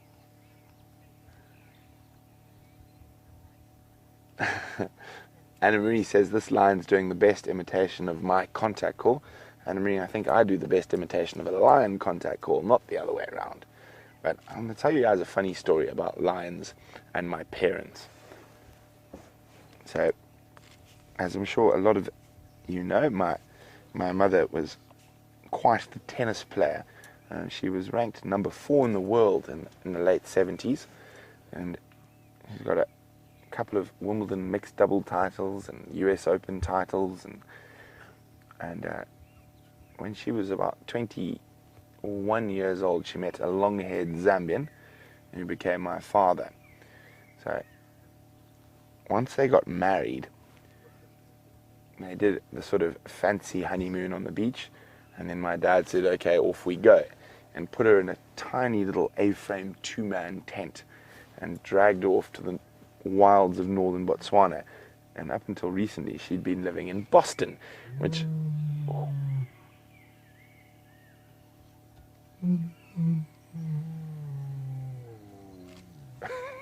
That was very lazy, mister. Oh, up on the move again. Okay, while we reposition, I'll keep telling you the story. So, if you drive from South Africa, the first sort of big wilderness area you get to in Botswana is probably Magpie National Park. So, my dad, being the chivalrous gentleman that he is, started the fire, and they'd seen lions out in game drive that evening, and started the fire, they made dinner. And, they had big blow-up mattresses that my dad had specially sort of spurged on for this camping trip. And of course, within 30 seconds, my mother had gone, oh, mattress, jumped on it before my dad had managed to clear and popped the mattress. So he gave my mom the mattress. But later that night, after dinner, they just got into the tent, gone to bed, and a male lion started roaring.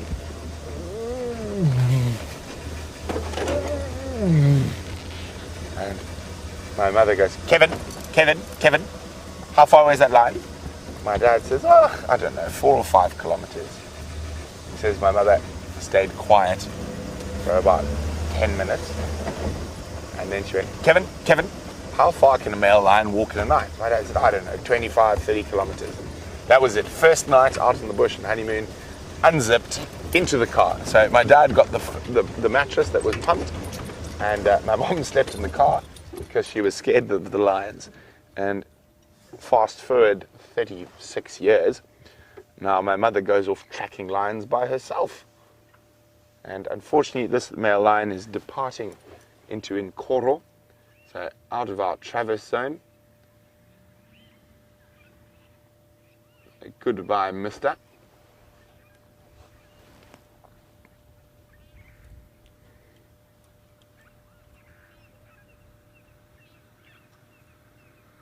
So as this male lion shows us his bottom and disappears to the north of our traverse area, a huge welcome to Christina, who's a new viewer who accidentally stumbled across us.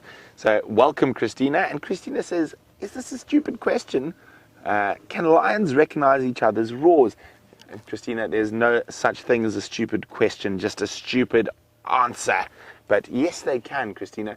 And when a lion calls, it's to sort of identify itself and identify that the fact that it's its territory, and it doesn't let the other lions come into it. So with males, you have coalitions, and the male coalitions will defend a set area, and the lionesses will also defend a set area against other lionesses. But so that male lion's crossed out of our traverse area, unfortunately. So I think we should go look for some cheetah, and I have to go back to the last place I saw a pangolin just in case. And while we do that, let's go see what Jamie's up to back on Djuma. Well, fingers crossed that Brent manages to find that pangolin. Now, his lion has wandered out of our traverse area, but we've heard a lion calling not too far from Treehouse Dam, and I'm on my way there as we speak. Fingers crossed that Wendy's signal holds out and that we manage to figure out exactly where this lion is. Stef is also following up. He also heard the lion. The first thing I did, because apparently there were elephants around here, was to make sure that Stef was no longer on foot with that particular elephant herd. So they were around here somewhere, and I can see lots of evidence in terms of fresh elephant dung as well as fresh trees that have been pushed over. It's just a matter of figuring out exactly where they are. What I didn't want to do was drive into the sighting for a couple of reasons whilst Stef was here. And that was to do with just making sure that we avoided them so that we didn't startle the elephants in any way and put the elephants and Stef at any kind of risk. I can't see where they are though. Oh, hey, I spotted them. Dave, do you see them there? They're hiding, they're running away from us. They've just gone behind the trees. Not the elephants, Stef, I mean.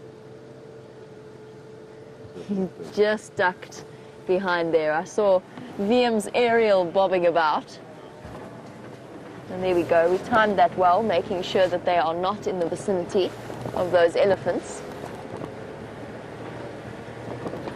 Apparently the elephants were somewhere in this drainage line. So we're just going to look for them first quickly. Amazing how a big grey animal can disappear. Several tons worth of elephant have vanished off somewhere into the trees. As did Stef and Wium. They were marching through here. know that they're hiding. I know that they're ducking down and trying to remain invisible. Not the elephants, that is. The elephants are... Oh.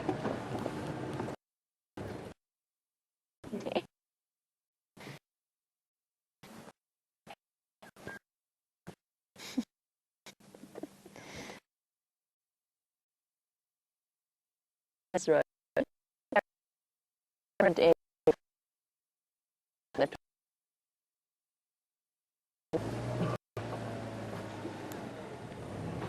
You have to be exceptionally impressed with our cameramen who operate the camera handheld on the bushwalks with that enormous backpack on and an aerial that makes them about as tall as a giraffe, but now they've got to navigate through the bushes and keep the camera steady.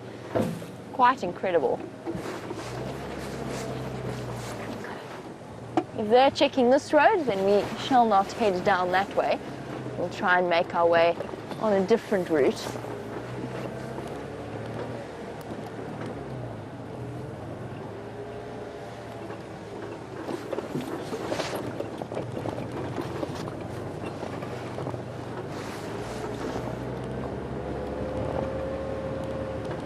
And you'll get to have a look at the newly revamped Treehouse Dam.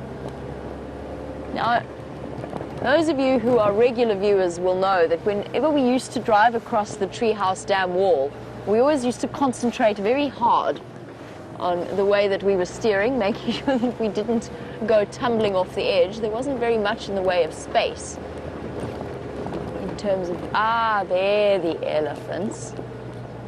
In terms of driving along, I'm going to take you a little bit closer to them. But now Treehouse Dam Wall is beautifully wide and perfect for driving along.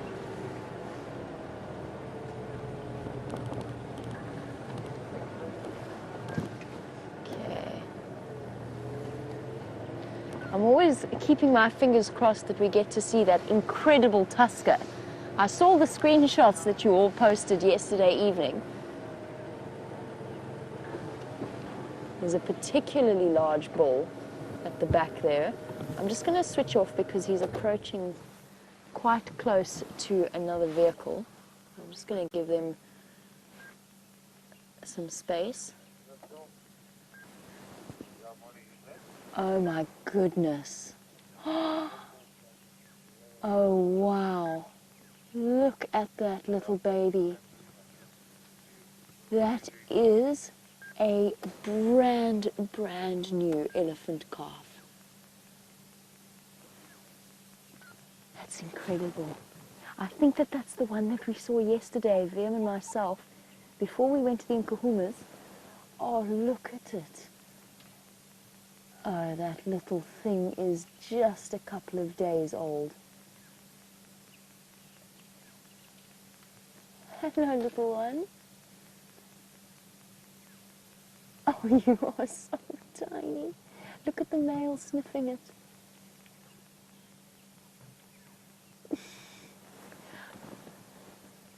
The baby is so confused to what's going on. The male's so curious. Look at the size difference. The male on the right, and then the female, the mother of this calf, and then that tiny, tiny baby.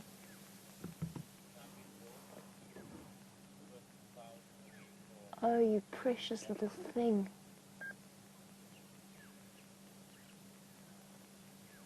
These are the sightings. Oh no. Come on, boy. Don't bully the little one. Oh, shame. It's so confused. Oh, these are the moments that make life in the bush so incredibly special. Shame. The female's a little bit distressed, actually. She can't fight back against that male. Now he's probably picking up on the scent of her hormones. We see it with impala where they get very confused after they have their baby. Oh, look at that little one reaching up to try and suckle. Come on, Mom, keep your baby away from him.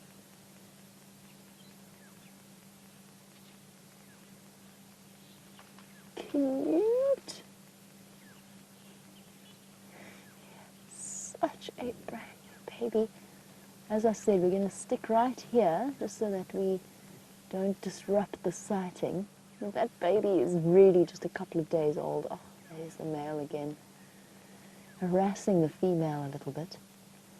And Justin, you were wondering about how big an elephant calf is when it is born and when they start eating solid food. So at birth, an elephant calf weighs between about 80 to 100 kilograms in size. So, you know, we say, oh, cute, it's so tiny. That's only relative to the size of the mom. They are actually relatively large after that 22-month gestation period. Oh, wow. We're so lucky to see that. And then, in terms of when they eat solid food, well, Justin, it's about 6 months of age when an elephant calf starts to munch on solids. But even then, they will continue to feed from the mother, so she will continue to lactate for at least another 6 months after that, usually about a year after that. So they can suckle for up to a year and a half, even longer in some instances, and they have spectacular weaning tantrums. Like nothing you have ever seen. If you think that the hyenas are interesting when they squeal at their mothers, an elephant calf that is being weaned will scream and screech and throw a full-on tantrum when it is not allowed access to milk. A very interesting process, but at around 6 months of age is when they first start to eat solid food, when their teeth are developed enough and their stomachs and their digestive system are developed enough for them to eat solid food. I'm going to try and reposition so that we can see that calf. Obviously, I'm not going to try and follow them, especially with a mom with a new baby that's now being harassed by the male. He's picking up on the hormones of her pregnancy, just like impala do. When the ewes give birth, they go into what's known as a false rut on the male side. And I think that's why he's harassing her, but he is absolutely enormous. He's not even head and shoulders. Not even head and shoulders. He's more than head and shoulders above the average female in this herd. He is huge. It is so fortunate that we are lucky enough to see this little elephant calf just, I would guess, maybe just a couple of days after its birth. When I saw this elephant calf, I'm relatively certain it's the same one. When I saw it yesterday, I guessed that it was just a few hours old. Now, something I have yet to be gifted with in terms of sightings in the bush is the birth of an elephant calf. I've come very close to seeing it once. I was on foot and I wandered across just after the elephant had given birth, and Blue Butterfrog, you were wondering about whether or not I have ever witnessed an elephant birth. I came through on foot and I found this sort of trampled patch of earth and a placenta, the elephant's placenta, which is enormous, absolutely enormous, and it was still warm, along with the baby's meconium, the baby elephant's first dung. Totally different consistency to any elephant dung you've ever seen, like a newborn baby. Those of you who have children or grandchildren will be familiar with that first defecation from a baby. And the elephant dung is exactly the same. It's this very strange, almost clay-like consistency, which sounds like a bizarre observation, but it was so integral to what had happened. You could just picture this elephant giving birth. We had a placenta right in front of us, warm, still steaming. It was a winter's morning. We could tell that she'd just had it. The elephants themselves were just off about 50 meters into the bushes, but I didn't want to try and follow them on foot. It was definitely not a good idea. with a female that's just given birth. I have seen videos of people who've been fortunate enough to witness such an event in the Kruger National Park, where they have videotaped it. And that whole process is such an integral part of an elephant herd's bonding experience. And I'm just sitting here, I'm just keeping an eye on the elephants, trying to see if we can't get a glimpse of that new baby once again. But obviously I'm not going to push any further or try and get any closer. And unfortunately they have moved further into the drainage line. But yes, that whole herd bands together from what I've seen and protects the mother concerned, particularly if she is a new mom, if it's her first baby. The older females will step in and they will mentor her in terms of handling the whole situation, which, as you can imagine, is very scary for an animal like an elephant that is so cognizant of what is going on in their lives. They've got such a high level of emotional development. You can see they're tucked away in there. Sure, I wonder if Stef realized just what was hiding in the middle of that herd. The male has moved away. Linda Grave, you were wondering whether or not that male would hurt the baby. If he did, it would be a minor kind of hurt. Yes, he could, and yes, he might. But they are much tougher than we are, naturally. So you saw there what he was doing. He was curious, he was sniffing the calf, he was scaring the calf, unfortunately. He was kind of pulling it away from the mom, just out of sheer curiosity. However, as I said, elephants are seriously emotionally developed, and he would never have seriously injured the baby.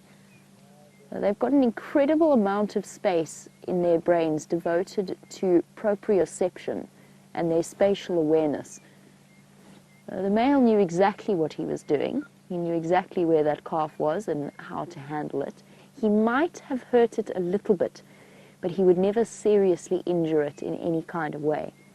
Now you can compare and contrast that to a rhino, which has a very different mating style.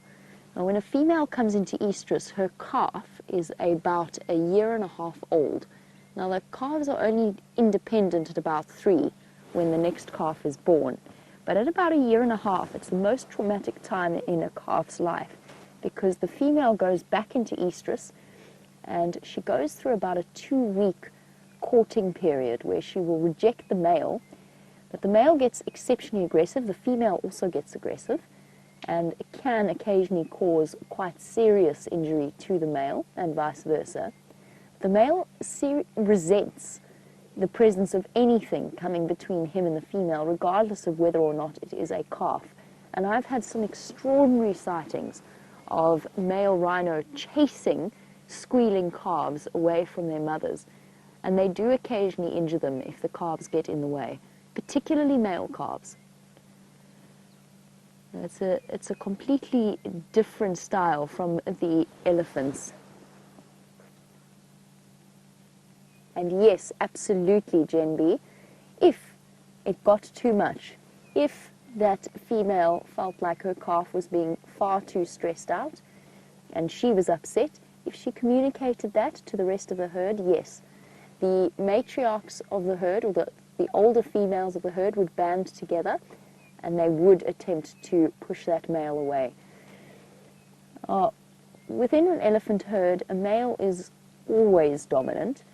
A big male, particularly a male of that size. He's about twice the size of every single female in this herd. They'd have their work cut out for them, but they would attempt to push him away, and they'd probably be successful if they were determined enough. Not something to be concerned about. It's difficult to watch from such a human perspective, because of course we are naturally concerned about the new mother and the calf, particularly where you can see that the calf is upset and confused by the actions of the male. But he'll never hurt it, and yes, the females will absolutely step in and push that male away if the female was starting to feel confused. If she is the same female that I saw yesterday, and I suspect that she might be, she's quite young, If I had to guess, I would say that she's around 20 or so years old. It's a guess, and I did see her from quite a distance.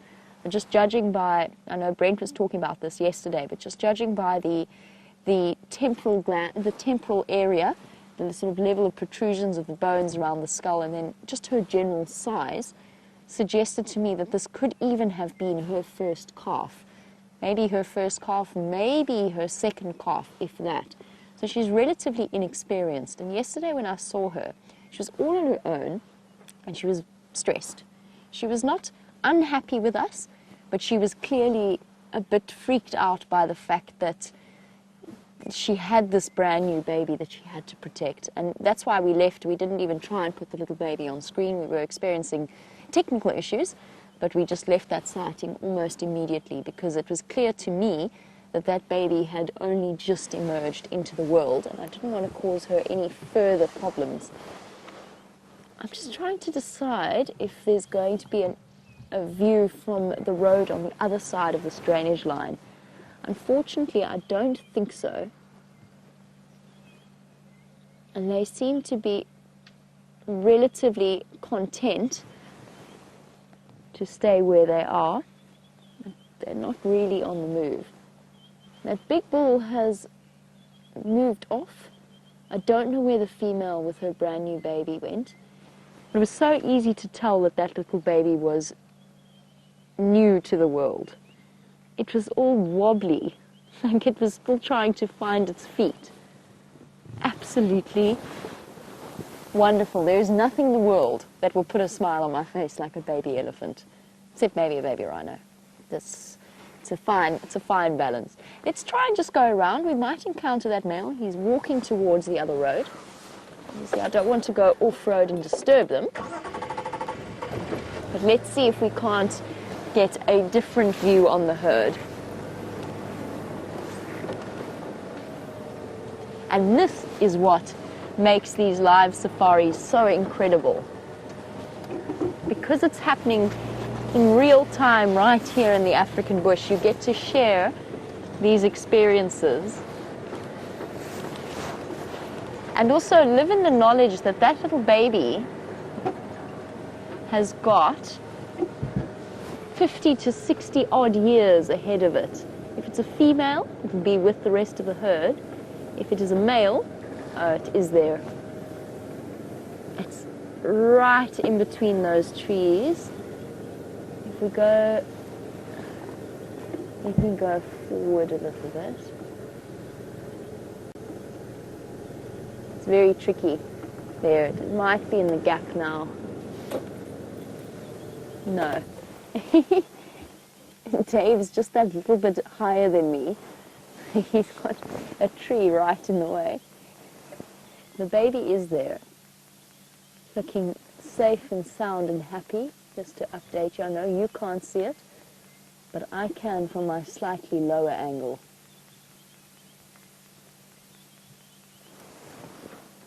Let me try going backwards a bit. Oh!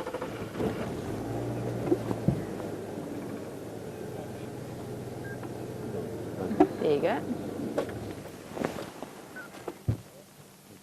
And there's some youngsters in the back, moving in front of the elephant calf. The elephant calf is just behind that female, through the trees. If you look really carefully, you might be able to see it, but unfortunately that is the best view that I can give you. Now, Justin, on the subject of elephant calves, you were wondering, if an elephant abandons its baby, would the rest of the herd take care of it? It's a tricky one, that. First of all, it would take a lot for a female to abandon her young in terms of elephants. We've seen some heartbreaking scenes. Fortunately, I've never had to witness this in person, but I have seen some documentaries on females whose calves have died in a drought or in a time when there's very little food. And the females cannot be dragged away to the point that the herd will actually leave them to their baby, to mourn their babies. And it's very rare that an elephant cow will abandon her young. If she dies, for some reason, unusual, but if she does die, yes, the herd will try to take care of the calf. However, they will not allosuckle. Lions will allosuckle, in other words, they will feed young that are not their own. So the baby elephant would have to be of the right age to actually survive that kind of experience. And most likely, unfortunately, an elephant calf that loses its mother, that is under the age of about 3, will probably perish in some way, whether it's through the actions of predators or abandonment by the herd eventually. And elephant herds are a utilitarian society, if I can describe it like that. It's about the good of the herd.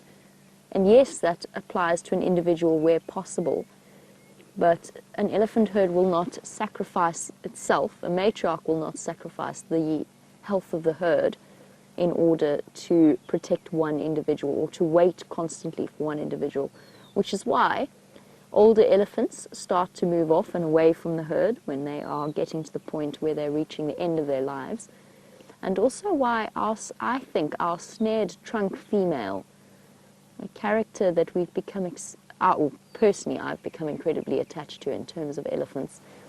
That's why I think she's on her own with her little family.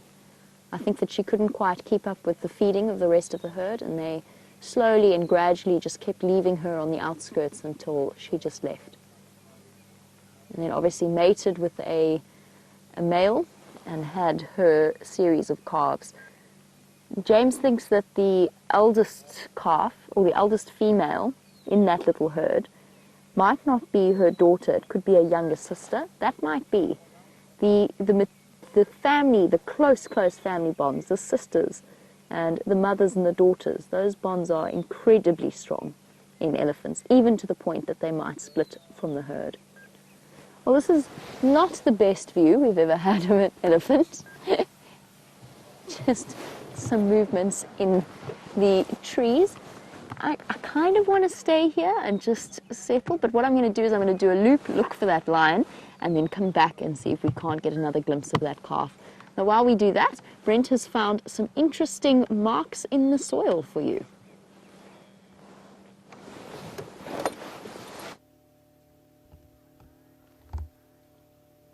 So guys, this is not something we see very often. So we found tracks of the male cheetah. Unfortunately, they've gone into Kruger. And here, right in front of me, we have tracks of a female cheetah. Now, the reason I know it's a female cheetah rather than a male is cheetah have very big feet for a cat of their size. But the male track is really big, and it's quite a bit wider. Now, this is quite small and narrow, and these are really fresh tracks. So she sort of zigzags down the Kruger Park boundary here, and she does cross into Kruger, but I'm hoping I missed tracks, and that's not something I say very often, and she's ducked back in towards where we had that male lion earlier. So we're going to check this area quite extensively, but this is a beautiful, really fresh cheetah track, and we don't think we've ever seen a female cheetah, well, not since I've been here. We've only ever seen the 2 males. So I'm really hoping we can find this lady. Now, Jeandre spotted something, just more of an interest thing, in the middle of an elephant track. And, I know, can you see it nicely, Jeandre? Yeah. So in the middle of this elephant track, it's a civet track. Now, we've just looked at those cheetah tracks that are really, really fresh.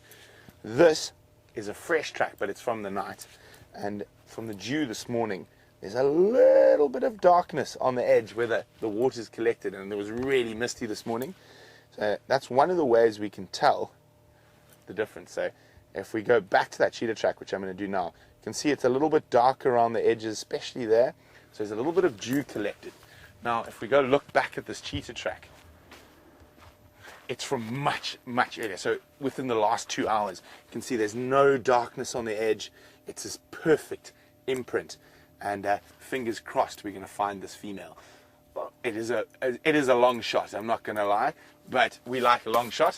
We're eternal optimists. So hopefully we're going to find a cheetah to add to that male lion we've already seen this morning.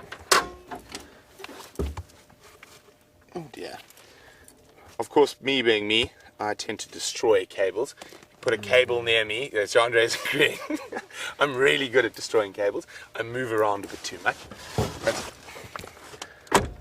unfortunately, I can't help that.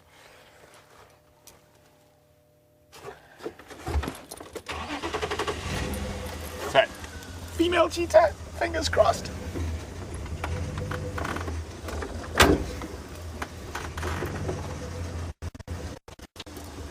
So I would really like to hear from our long-time viewers, have we seen a female cheetah on the live drives? If you have, or if you haven't, please let me know, and you can do that by using the email address questions@wildearth.tv, or if you're technologically savvy, whack a hashtag in front of SafariLIVE and pop it on Twitter.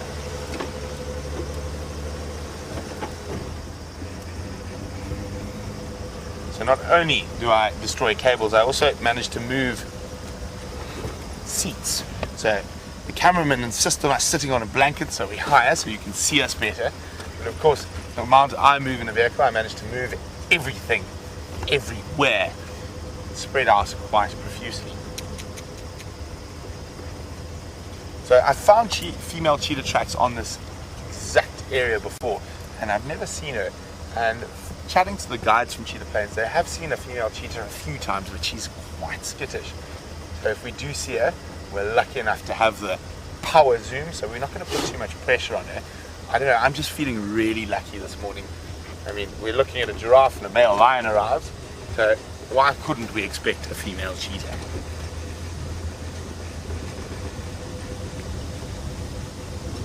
And who knows, maybe the ostriches are around as well. I've been down here a few times, and I know Jamie seems to have all the ostrich luck.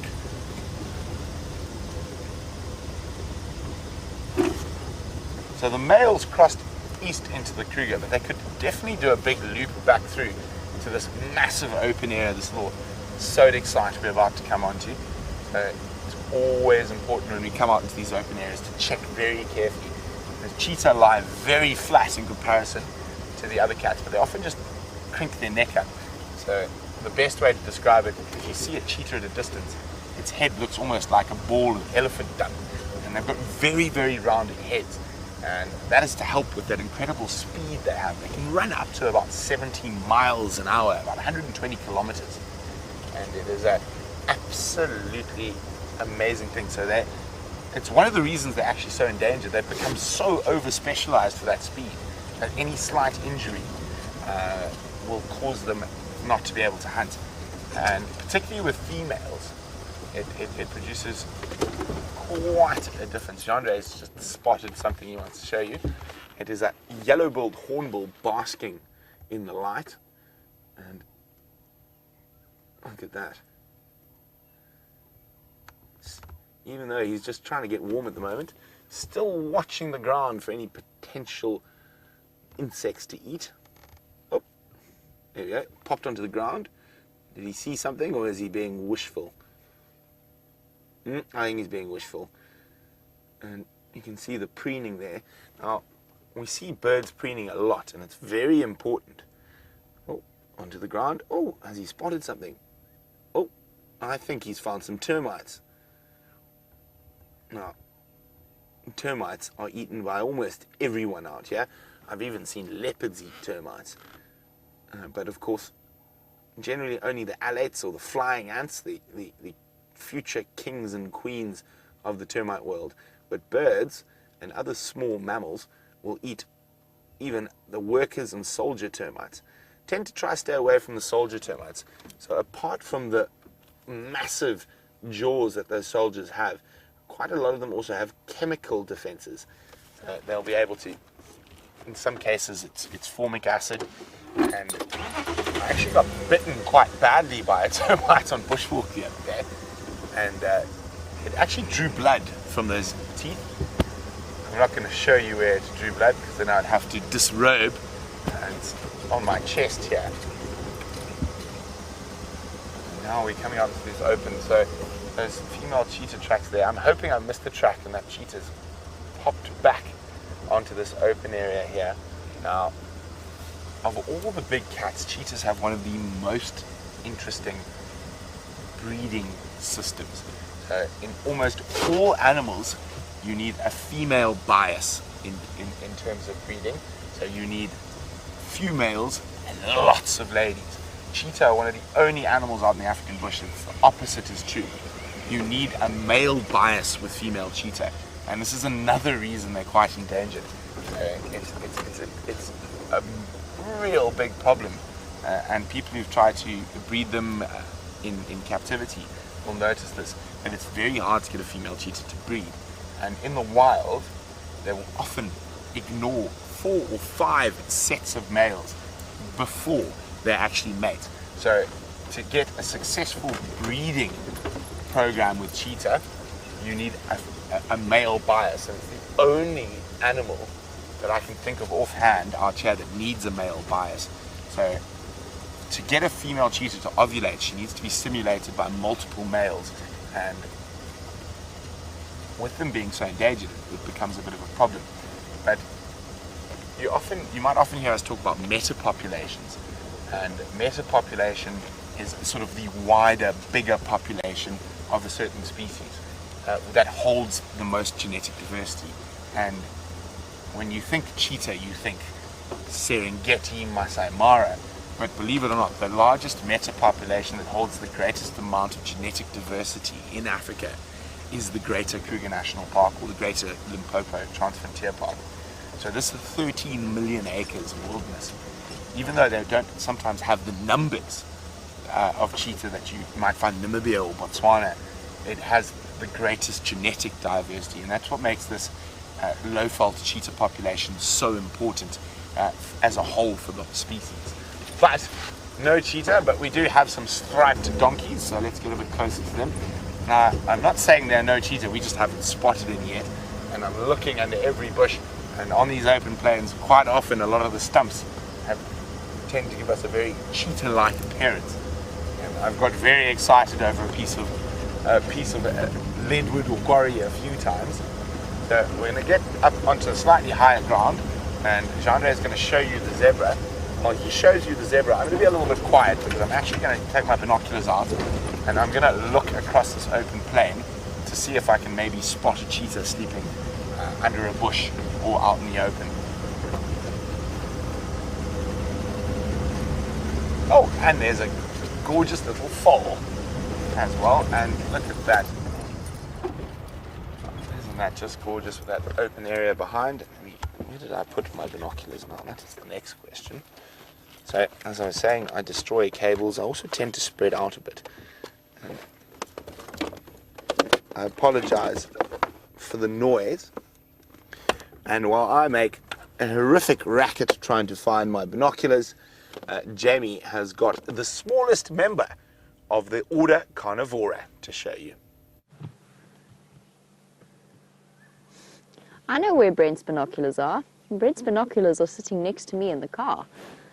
That's where Brent's binoculars are. Luckily for us, we don't need binoculars to have a look at our lovely group of dwarf mongoose.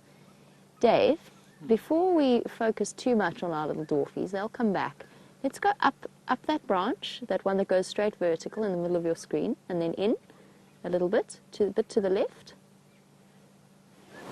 Where is it now? A little bit further to the left.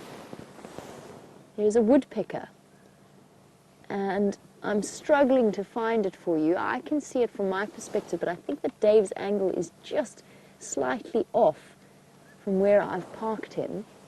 But it is such a nice sighting. I'm actually going to reposition. And if I'm quiet for a moment, you can actually hear him.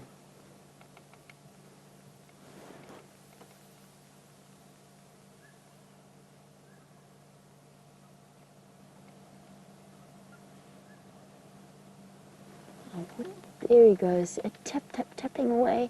Looks like a bearded through those leaves. Oh, sorry, falling over in the car. Woodpeckers are amazing. Their tongues are wrapped around their brains. Now that sounds completely bizarre, but the base of the tongue stretches up around the brain case and then in and out of their mouth. which basically adds an extra layer of cushioning. And that, combined with this incredibly rapid moving muscle that contracts every time they tap their head on something. What it does is it pulls the brain away from the skull to minimize the impact that the constant hammering has. And what this woodpecker's doing, it's not trying to bore away a massive hole, but is tapping away to find hollows. And then in moments like this, where it's no longer tapping, it's actually wheedling its beak into wherever it's tapped out a hollow, kind of like an early stethoscope, the tapping that doctors used to do on patients' abdomens and chests to get that echo. Once it's found a nice hollow patch, then it wheedles its beak and its incredibly long tongue into that cavity and fishes out whatever happens to be attempting to hide from it. And we've got a couple of different species, the bearded, the golden tail, the bennets, and there's one more that I've now gone completely out of my head. Bearded, golden tail, bennets. Bear with me, it'll come back to me. I don't know why I'm having such a memory lapse at the moment. I think that we're currently looking at a bearded woodpecker. It's very difficult to see. Very clearly a woodpecker. And there's these very tiny, subtle distinctions between the different species. I don't have my bird book with me, so I can't show you. I was busy checking something last night and forgot to put it back in my box. Black head. There's no red on the top of the head, which means it is not a male bearded, if it is a bearded. Woodpeckers are sexually dimorphic. So you can tell the difference between a male and a female just by looking. It could be a female bearded with an all-black head. The females do have the dark-coloured heads without any red on the top. It's definitely not a Bennett's. It's too big to be a Bennett's woodpecker. I don't think it's a golden... Oh, cardinal. There we go. I knew my memory would come back at some point. It's not a cardinal either. It might be a new bird for those of you who have only joined us in the last few weeks and have started up your bird lists, as we encourage all of our viewers to do. Keep track of the different bird species. Some of our viewers are up to well into the 200s. I've been keeping a list of all of the different birds that you can see on the live safaris. Well, since our woodpecker hasn't been very obliging in terms of popping out, we're going to send you across from Djuma right to the southeast of us on Cheetah Plains, where Brent has a stripy pony for you.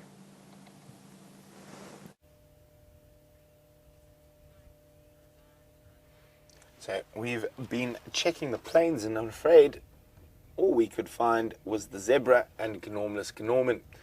And we'll show you Gnormous shortly. But unfortunately, no spotted cats out in the open plain.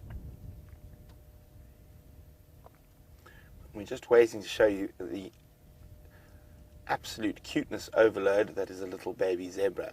You can see quite a bit fluffier. Oh, it's just staying behind the adults.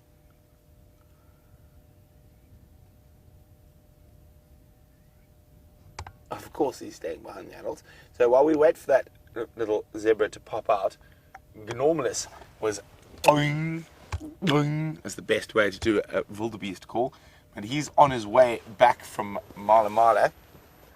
There's Gnormous Gnorman the Gnu, and he's got some girls in tow today, off to the right there. But there's Gnorman, doing well for himself. And I know a lot of you will be happy. We spend a lot of time with Gnormous on his own, but he does have some ladies in tow this morning. Now, like impala, they have a rutting season, and it's right at the end of the wildebeest rut. So if Gnorman's been doing his job properly, hopefully there's going to be quite a few mini Gnormans coming out of that particular group of females. So I'm just going to try and get a bit closer to that baby zebra. And it is so wonderful to be out on these open plains, especially in the early morning. And I mean, we saw that male lion just walk out of nowhere. And I was hoping for a cheetah, but you can't always get what you want. But if you try real hard, you can get what you need. There we go. Managed to work a Rolling Stones quote into the morning drive. And there is the little fluff ball. So, as with a lot of young animals, they're quite a bit more fluffy when they're little, and just to give them that extra sort of layer of warmth. Oh, he's got a very, or she's got a very distinct little beauty spot on her cheek. Now, each individual zebra has its own unique set of stripes, and no one zebra is the same. Although, to us, it's quite difficult to differentiate, but if you're a zebra, it's probably quite easy. Now, these plain zebra quite often have a shadow stripe, which is the sort of half stripe on the back. Now we've got a very pregnant female who's being at the back of this herd. If we come out a bit, Jeandre, to the left, who's got a lot of shadow stripe. You can see she's much darker and her shadow stripes are far more pronounced. And you can definitely see she's not just fat from being a hind gut fermenter, she's carrying a baby.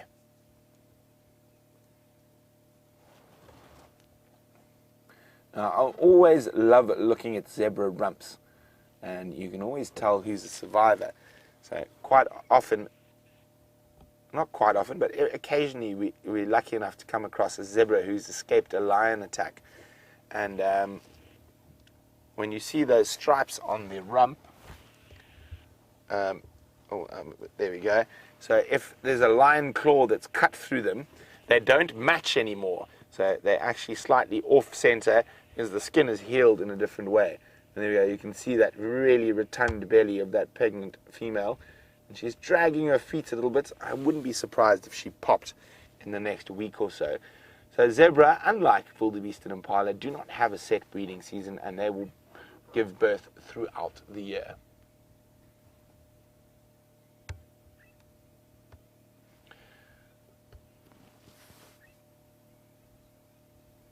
So we're going to let the zebras move on, and you can see there's a little Cape turtle dove, and she's about to pop up on her left, scurrying around in the grass after grass seeds. We're going to go do one last check past the cheetah plains pan, see if anything's come in for a morning drink, and then after that we're going to start making our way back towards Djuma and see if we can add a leopard to our cat count for the day. I think the cheetah unfortunately have decided to go visit the Kruger National Park, and hopefully they might be back on the sunset safari. So we're going to go see if we can add the other spotted big cat to our list for the day. I've heard there are some tracks around the eastern boundary, so that works out perfectly for us, because as we move from Cheetah Plains, the first spot we arrive in Djuma is our eastern boundary.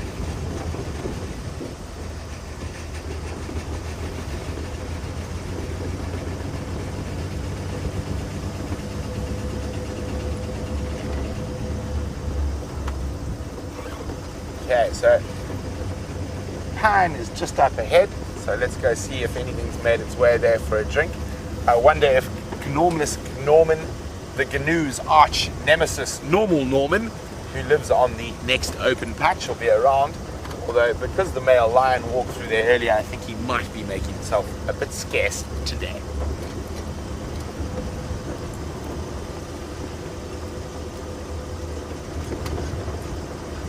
So we're going to have a quick squiz at the pan, and if there's nothing there, we're going to send you across to Jamie. We're approaching, there's some impala, but we're just going to scoot past them for now. See them there on my right, a little bachelor group of impala, all the boys with no girlfriends.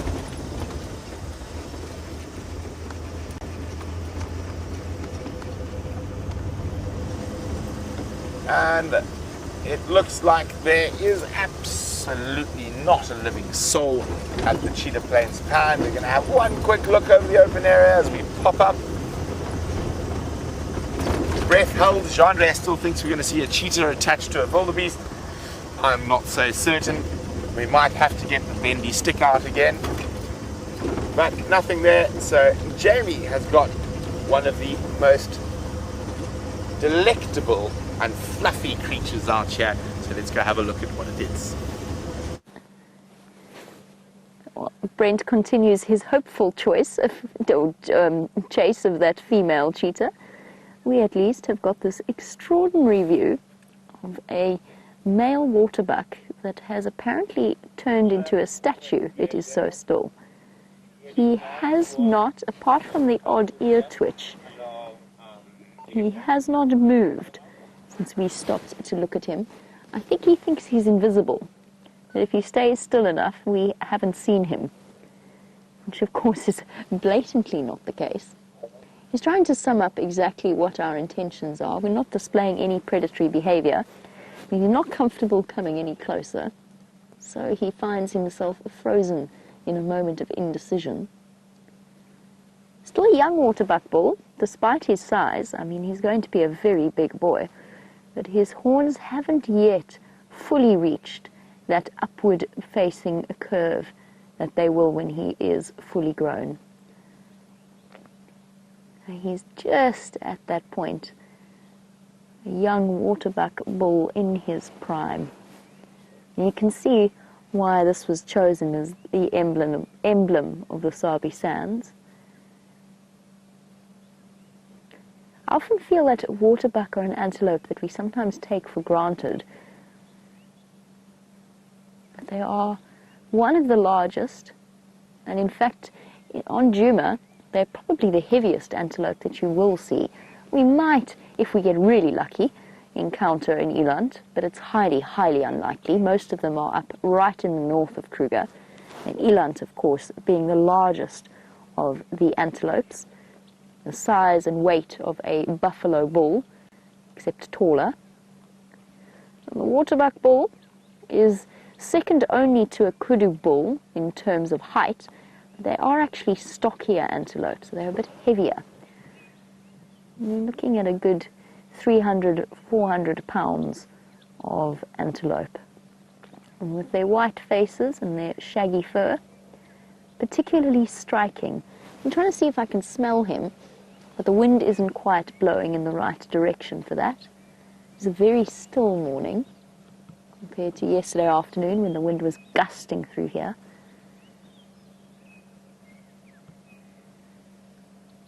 Still frozen. We're still playing musical statues here.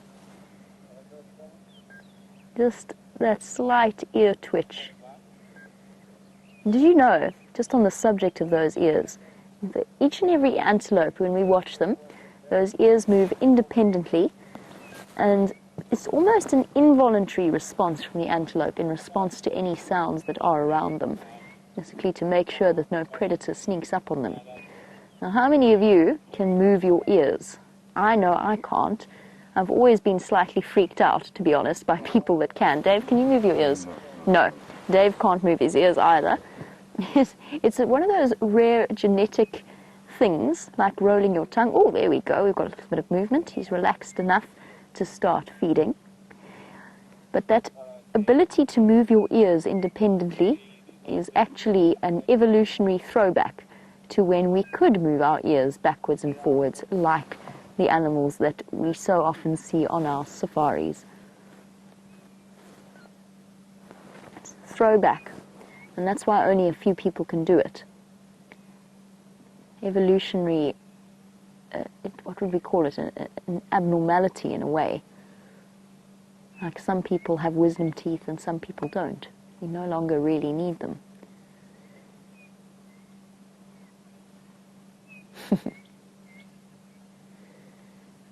Oh, my apologies. Lou in final control can twitch her ears. Sorry, Lou. Still freaks me out though. But my apologies. I didn't mean any offense to those of you out there that can move your ears. It's just because I can't. I'm just jealous. I can roll my tongue though. So There we go.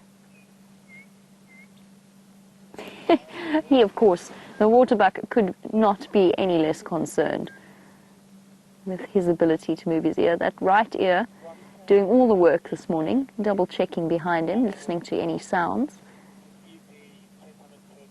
while he ruminates. All right, boy, thank you. They've always got, it always fascinates me, the white around their face and around their throat, emphasizing those facial features. Beautiful. Thank you, Mr. Waterbuck. Right, well, we're going to continue on and see if we can't find that elephant calf once again for the last few moments of our sunrise safari. In the meantime, Brent has returned to one very flat cat.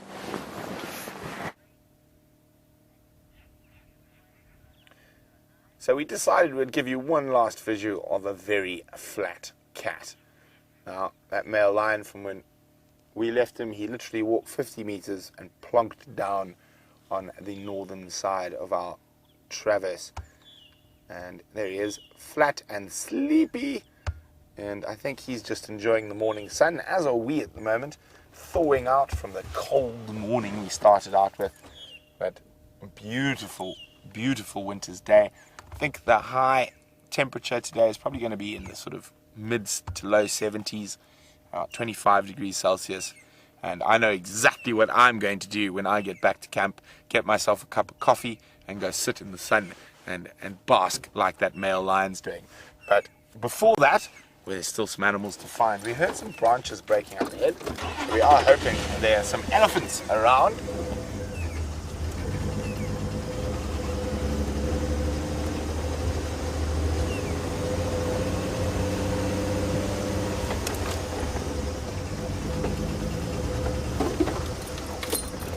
Just tried to grab something. A magpie, a shrike. Just saw him fly down to the ground. So they live in little flocks and they defend their territory quite heavily against other birds of the same species. And you can see that quite vicious hook on the beak that they use to dismember their prey. Oh, what have you seen there, Mr. Magpie?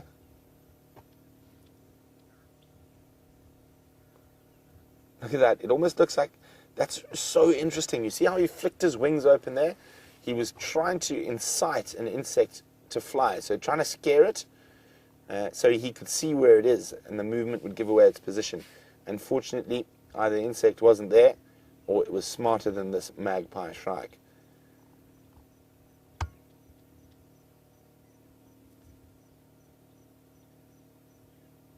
So unlucky for him, he's going to have to work a bit harder for his breakfast. Back up to the perch, and he'll sit there and wait till he spots any movement. While the magpie shrike searches for its breakfast, we're going to keep searching for those ellies we heard. Oh, no, he's back on the ground. He's got something. Sorry, Jeandre. He caught something. He dropped it now. What have you... He's got a beetle. Oh, I don't know if it... So quite often beetles have chemical defenses against birds. Yeah, no, that doesn't taste good. So it looked like a little ground beetle. So they're able to spray formic acid, quite a few ground beetle species. So I think that magpie shrike has decided that was definitely not the tasty morsel it was looking for breakfast. And it's back up to its perch. And before it makes another mistake and gets another mouthful of acid, let's go on to help the bird save from more embarrassment. And again, it's not always about the big hairies and scaries. There's such fascinating small stuff that happens all around us. You just got to take the time to look.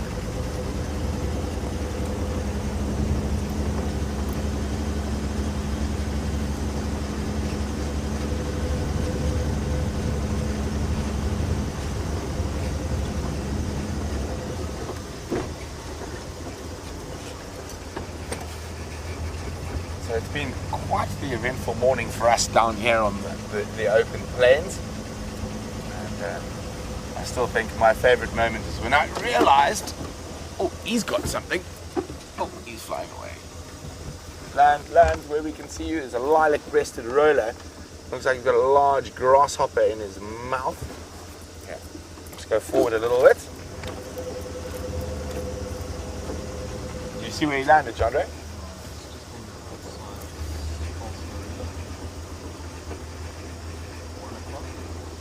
Can you see him?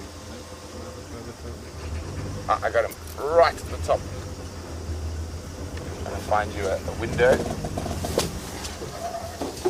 Oh, he's flown again. Here we go. Oh, maybe we'll get him there. We got him. Oh dear. No, he's gone a bit too far, unfortunately, but we might get a little view from a bit further on.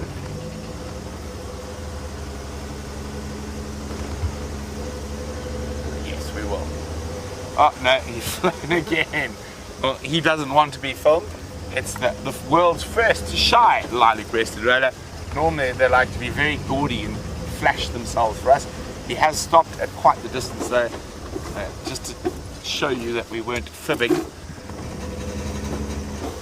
There he is on top of that marula tree.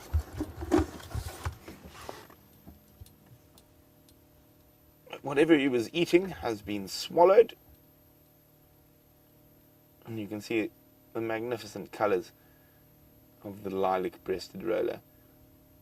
Definitely not the best roller sighting we've had. Hopefully we'll manage to find one a bit closer to the road and we can have a look at those magnificent colours. Now, let's see who's wide awake and listens to what nonsense we drone about on a daily basis.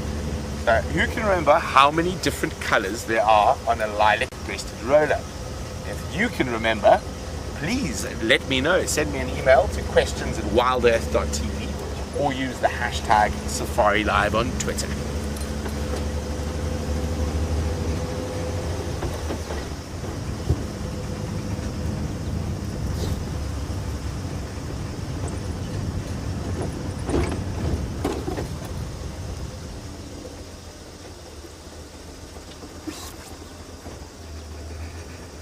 So while we continue to maneuver around in the cheetah plains, Jamie has got the largest land mammal in the world to show you. It's okay, big girl. We do indeed have the largest mammal, and one more than entitled to the respect that they earn, which is why I was just having a quiet conversation with her. This female in front of us, her tail went a bit stiff as we approached. And an elephant's tail, of course, is a very, very clear indicator of their mood. But she's relaxed once again and is now feeding. Her tail's perfectly still. Not completely still, though, because a still tail is also not a good indicator. But just gently waving about along with her ears. And everything in her body language tells us that she is relaxed once again. She's going to turn and face us and just have a wee look. No, maybe just shifting to get that mouth. This is the same herd with our beautiful little baby. Obviously, I'm not going to push to try and see if we can see it. We'll settle now for the view that we have of this young female. Oh, big girl. That doesn't look like a very comfortable mouthful of food. Each to their own. Don't know where that male's gone. I'm trying to work out exactly where he is. There's a couple of really old cows in this herd. You can't, from your angle, you can't see them at the moment. But they're moving through at the back. And you can just see the bones of their skulls protruding. I love elephants just because there's such a sense, first of all, there's such a sense of peace. Oh, hello, little one. There's one there.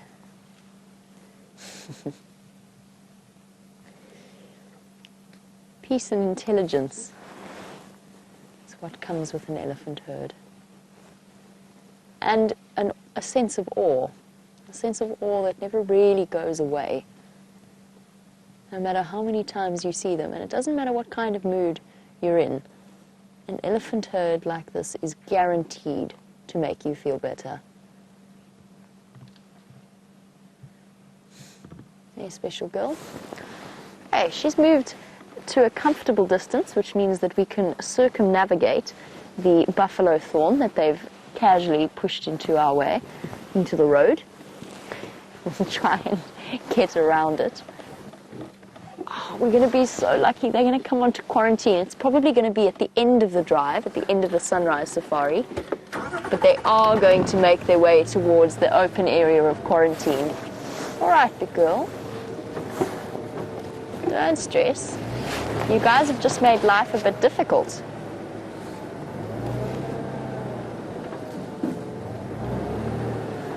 Oh, made life very tricky here, elephants. We've got, let me duck my head just because those calves are going to disappear and they're currently being highly entertaining. They had a quick fight over the branch. They're now trying, oh, gotta watch your feet. Don't trip over. Sizing each other up.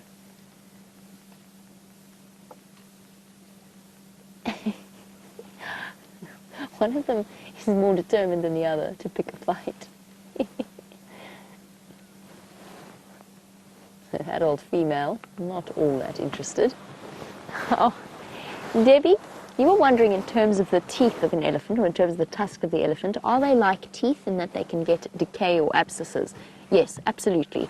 Whether it's through a genetic kind of abnormality within the growth of the tusk, a kind of a weakness. Some people have weaker teeth, some people have stronger teeth than others. Or if it's through injury or something that they've done to the tusk. They can get a crack in the tooth, and that can lead to very serious infection. And a lot of the grumpy elephants that have been encountered and that have been recorded in terms of their behavior, whether they've attacked people for apparently no reason, have later been found to have had very uncomfortable tooth abscesses. And just imagine, those of you who have had toothache, you know just how that feels when that pain radiates up through your skull. Now imagine that you've got a set of incisors that stick out of your face, but obviously have very deep-seated roots inside, that you cannot protect because now they're on the outside of your body. They keep getting bashed on trees and thorns, and your head's pounding and your face hurts. Yes, elephants do get infected tusks, and it must be excruciating, especially for the big males. And picture that tusker that Brent saw earlier. I mean, this little female has relatively tiny tusks, but Brent saw an enormous elephant yesterday on the sunset safari. Those tusks would easily weigh about my weight. You've got a good 110 pounds hanging off your face that is now sore. Must be excruciating. And a very sad situation. The famous tusker in the Kruger National Park, Mfufunyan. Mfufunyan means the grumpy or the... It's less grumpy. I'm trying to think of an exact definition for the word Mfufunyan. Intolerant is maybe the best. And apparently he had, apart from the hole in his skull, where an elephant tusk had penetrated during a fight with another male, but he apparently also had a tusk abscess, and that was what made him Mfufunyan. Also, knew an elephant called Kwetile, or at least the daughter of an elephant called Kwetile. Kwetile means the angry one. I know many of you, of course, now think of Kwetile the leopard. It's amazingly descriptive because it was an interesting choice of name. Because Kwetile the leopard, when I knew her, and when I got to enjoy sightings with her, was never particularly unpleasant or grumpy. We have a question coming through from one of our newer viewers. We often refer to an elephant breeding herd. And Djuma, you were wondering about why it is we refer to them, what the kind of the difference is, what is the defining feature of a breeding herd. And while I answer you, I'm just going to reposition so we've got a slightly different view. You never know, we might see that little baby again. So a breeding herd of elephants is essentially a group of female and their offspring. That's all that there is to that description. Once a male elephant reaches sexual maturity, reaches puberty, he is pushed out of the elephant herd and sets off to make his way all on his own. Hi, big girl. It's okay. It's all right, big girl. I think she was just walking around at the same time as I was driving around. Not too stressed out. So, a breeding herd, just quickly, is a collection of females and their young. A bachelor herd is a group of young males that have, or older males, that have left the herd. Occasionally within a breeding herd, you will get one or two males that associate with it. They've joined up for a little bit of company and, of course, the prospect of mating. A buffalo breeding herd, on the other hand, will include several large males, unlike an elephant breeding herd. Well, it has been another spectacular morning out here in the African bush. Really enjoyed finishing off with an elephant sighting. There's nothing more special than a peaceful herd of elephants all around you. Thank you to Dave for all of his fantastic camera work, as always, as well as to Rebecca and Lou in Final Control. Sorry, Lou. Keep on wiggling those ears. And most importantly, thank you to all of you across the globe for sending through your questions and your comments. We will catch you later for the Sunset Safari. I'm going to say goodbye to you and to my elephant herd and head for home. In the meantime, Brent would also like to spend the last few moments with you, and he's also got an elephant.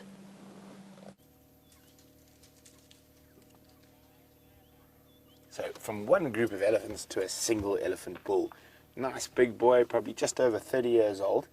And I think he's come in from the west, from Kruger. He doesn't seem too relaxed around vehicles, so we've stopped a little bit further away. And I'm just letting him get used to us before we try to get a bit closer. But a lovely big boy. And you can see that white build-up around their eyes from the dust at this time of the year. And one thing I do love about elephant bulls is it always looks like they're never in a rush. Always got time on their feet, not on their hands. They don't have any of those. But they've always got time on their feet. Never look like they're in a rush to do anything. I can hear some more. I'm just going to scoot forward slightly. And remember, we were discussing a bit earlier, right at the beginning of the Sunrise Safari, always important, let your engine run for a few seconds before moving, and always put the vehicle into low range. Now, this keeps the revs very low and very uniform. It's a lot more relaxed than when we first arrived.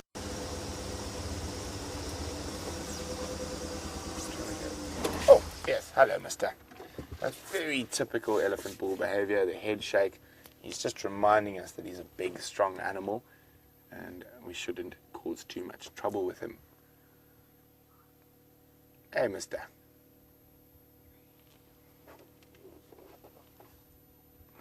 Lovely, nice, even ivory.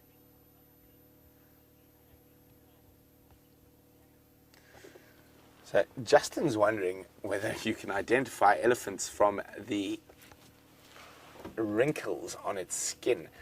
Justin, I think you probably could, but I definitely wouldn't be able to. I think maybe some elephant researchers might use wrinkles but run it through a computer program. Generally, the best way to identify elephants is to look at their trunks. I mean, not their trunks, their tusks, and their ears. If there are any holes, rips, tears, folds, that are quite particular.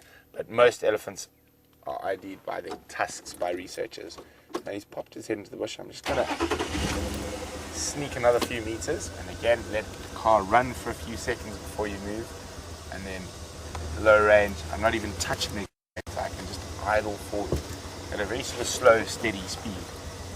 And these principles work with all unrelaxed animals. And also, you never try to drive directly at an animal. Always try using an oblique angle. You drive away, so you give the perception of creating distance. someone who was very unrelaxed when we first arrived is now letting us get quite close to him. We're probably about 10 meters or so. Hello, mister. You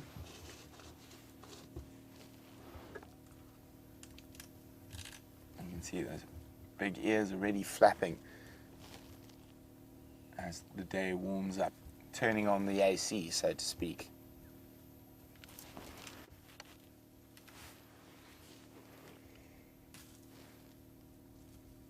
It's a very nice, even ivory.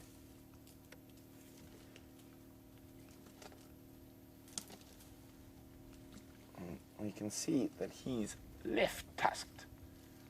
So the right tusk very fine and long, the left tusk a bit shorter and a bit more blunt. That's the tusk he uses to debark trees, and it's also actually quite a bit thicker. Isn't that interesting?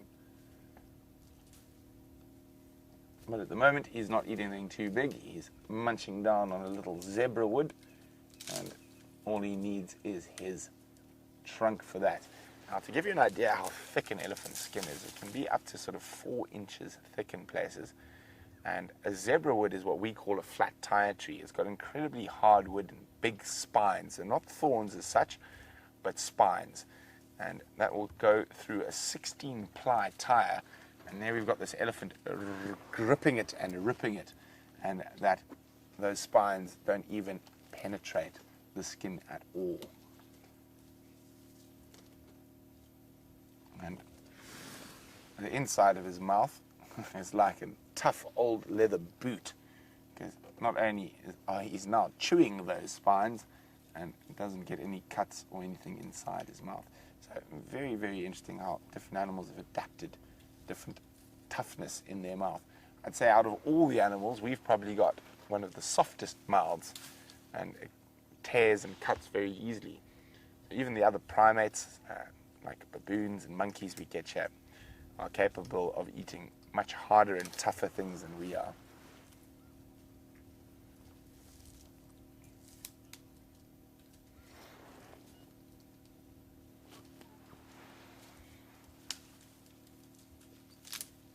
Now, isn't this incredible? So when we first arrived, he wasn't too happy with our presence, but because we took our time and we stopped a little bit further away and moved forward in increments, he's now letting us sit right opposite him, and he's not even showing any notice of us as he demolishes that zebra wood.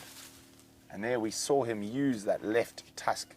So he put the branch over the left tusk, used his trunk to break it. And so definitely showing us why he's a left-handed or left-tusked elephant.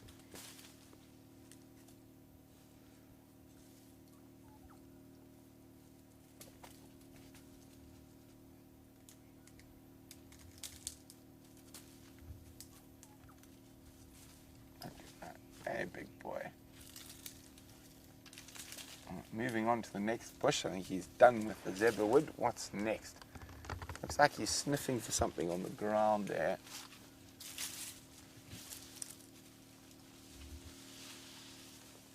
What have you found there, mister? Ah, he found a little creeper. I didn't unfortunately get to see what it was before he ate it, but he's moved on now to the next little zebra wood.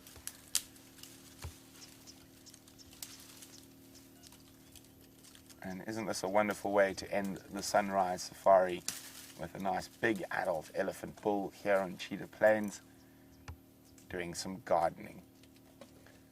From Jeandre and myself, it's been splendid to have you on the back with us. And don't forget, it's only a few short hours till the sun sets safari. And enough of my gabbing. For the last couple of seconds of drive, I know you would much rather look at this gentle giant. So toodles till just now.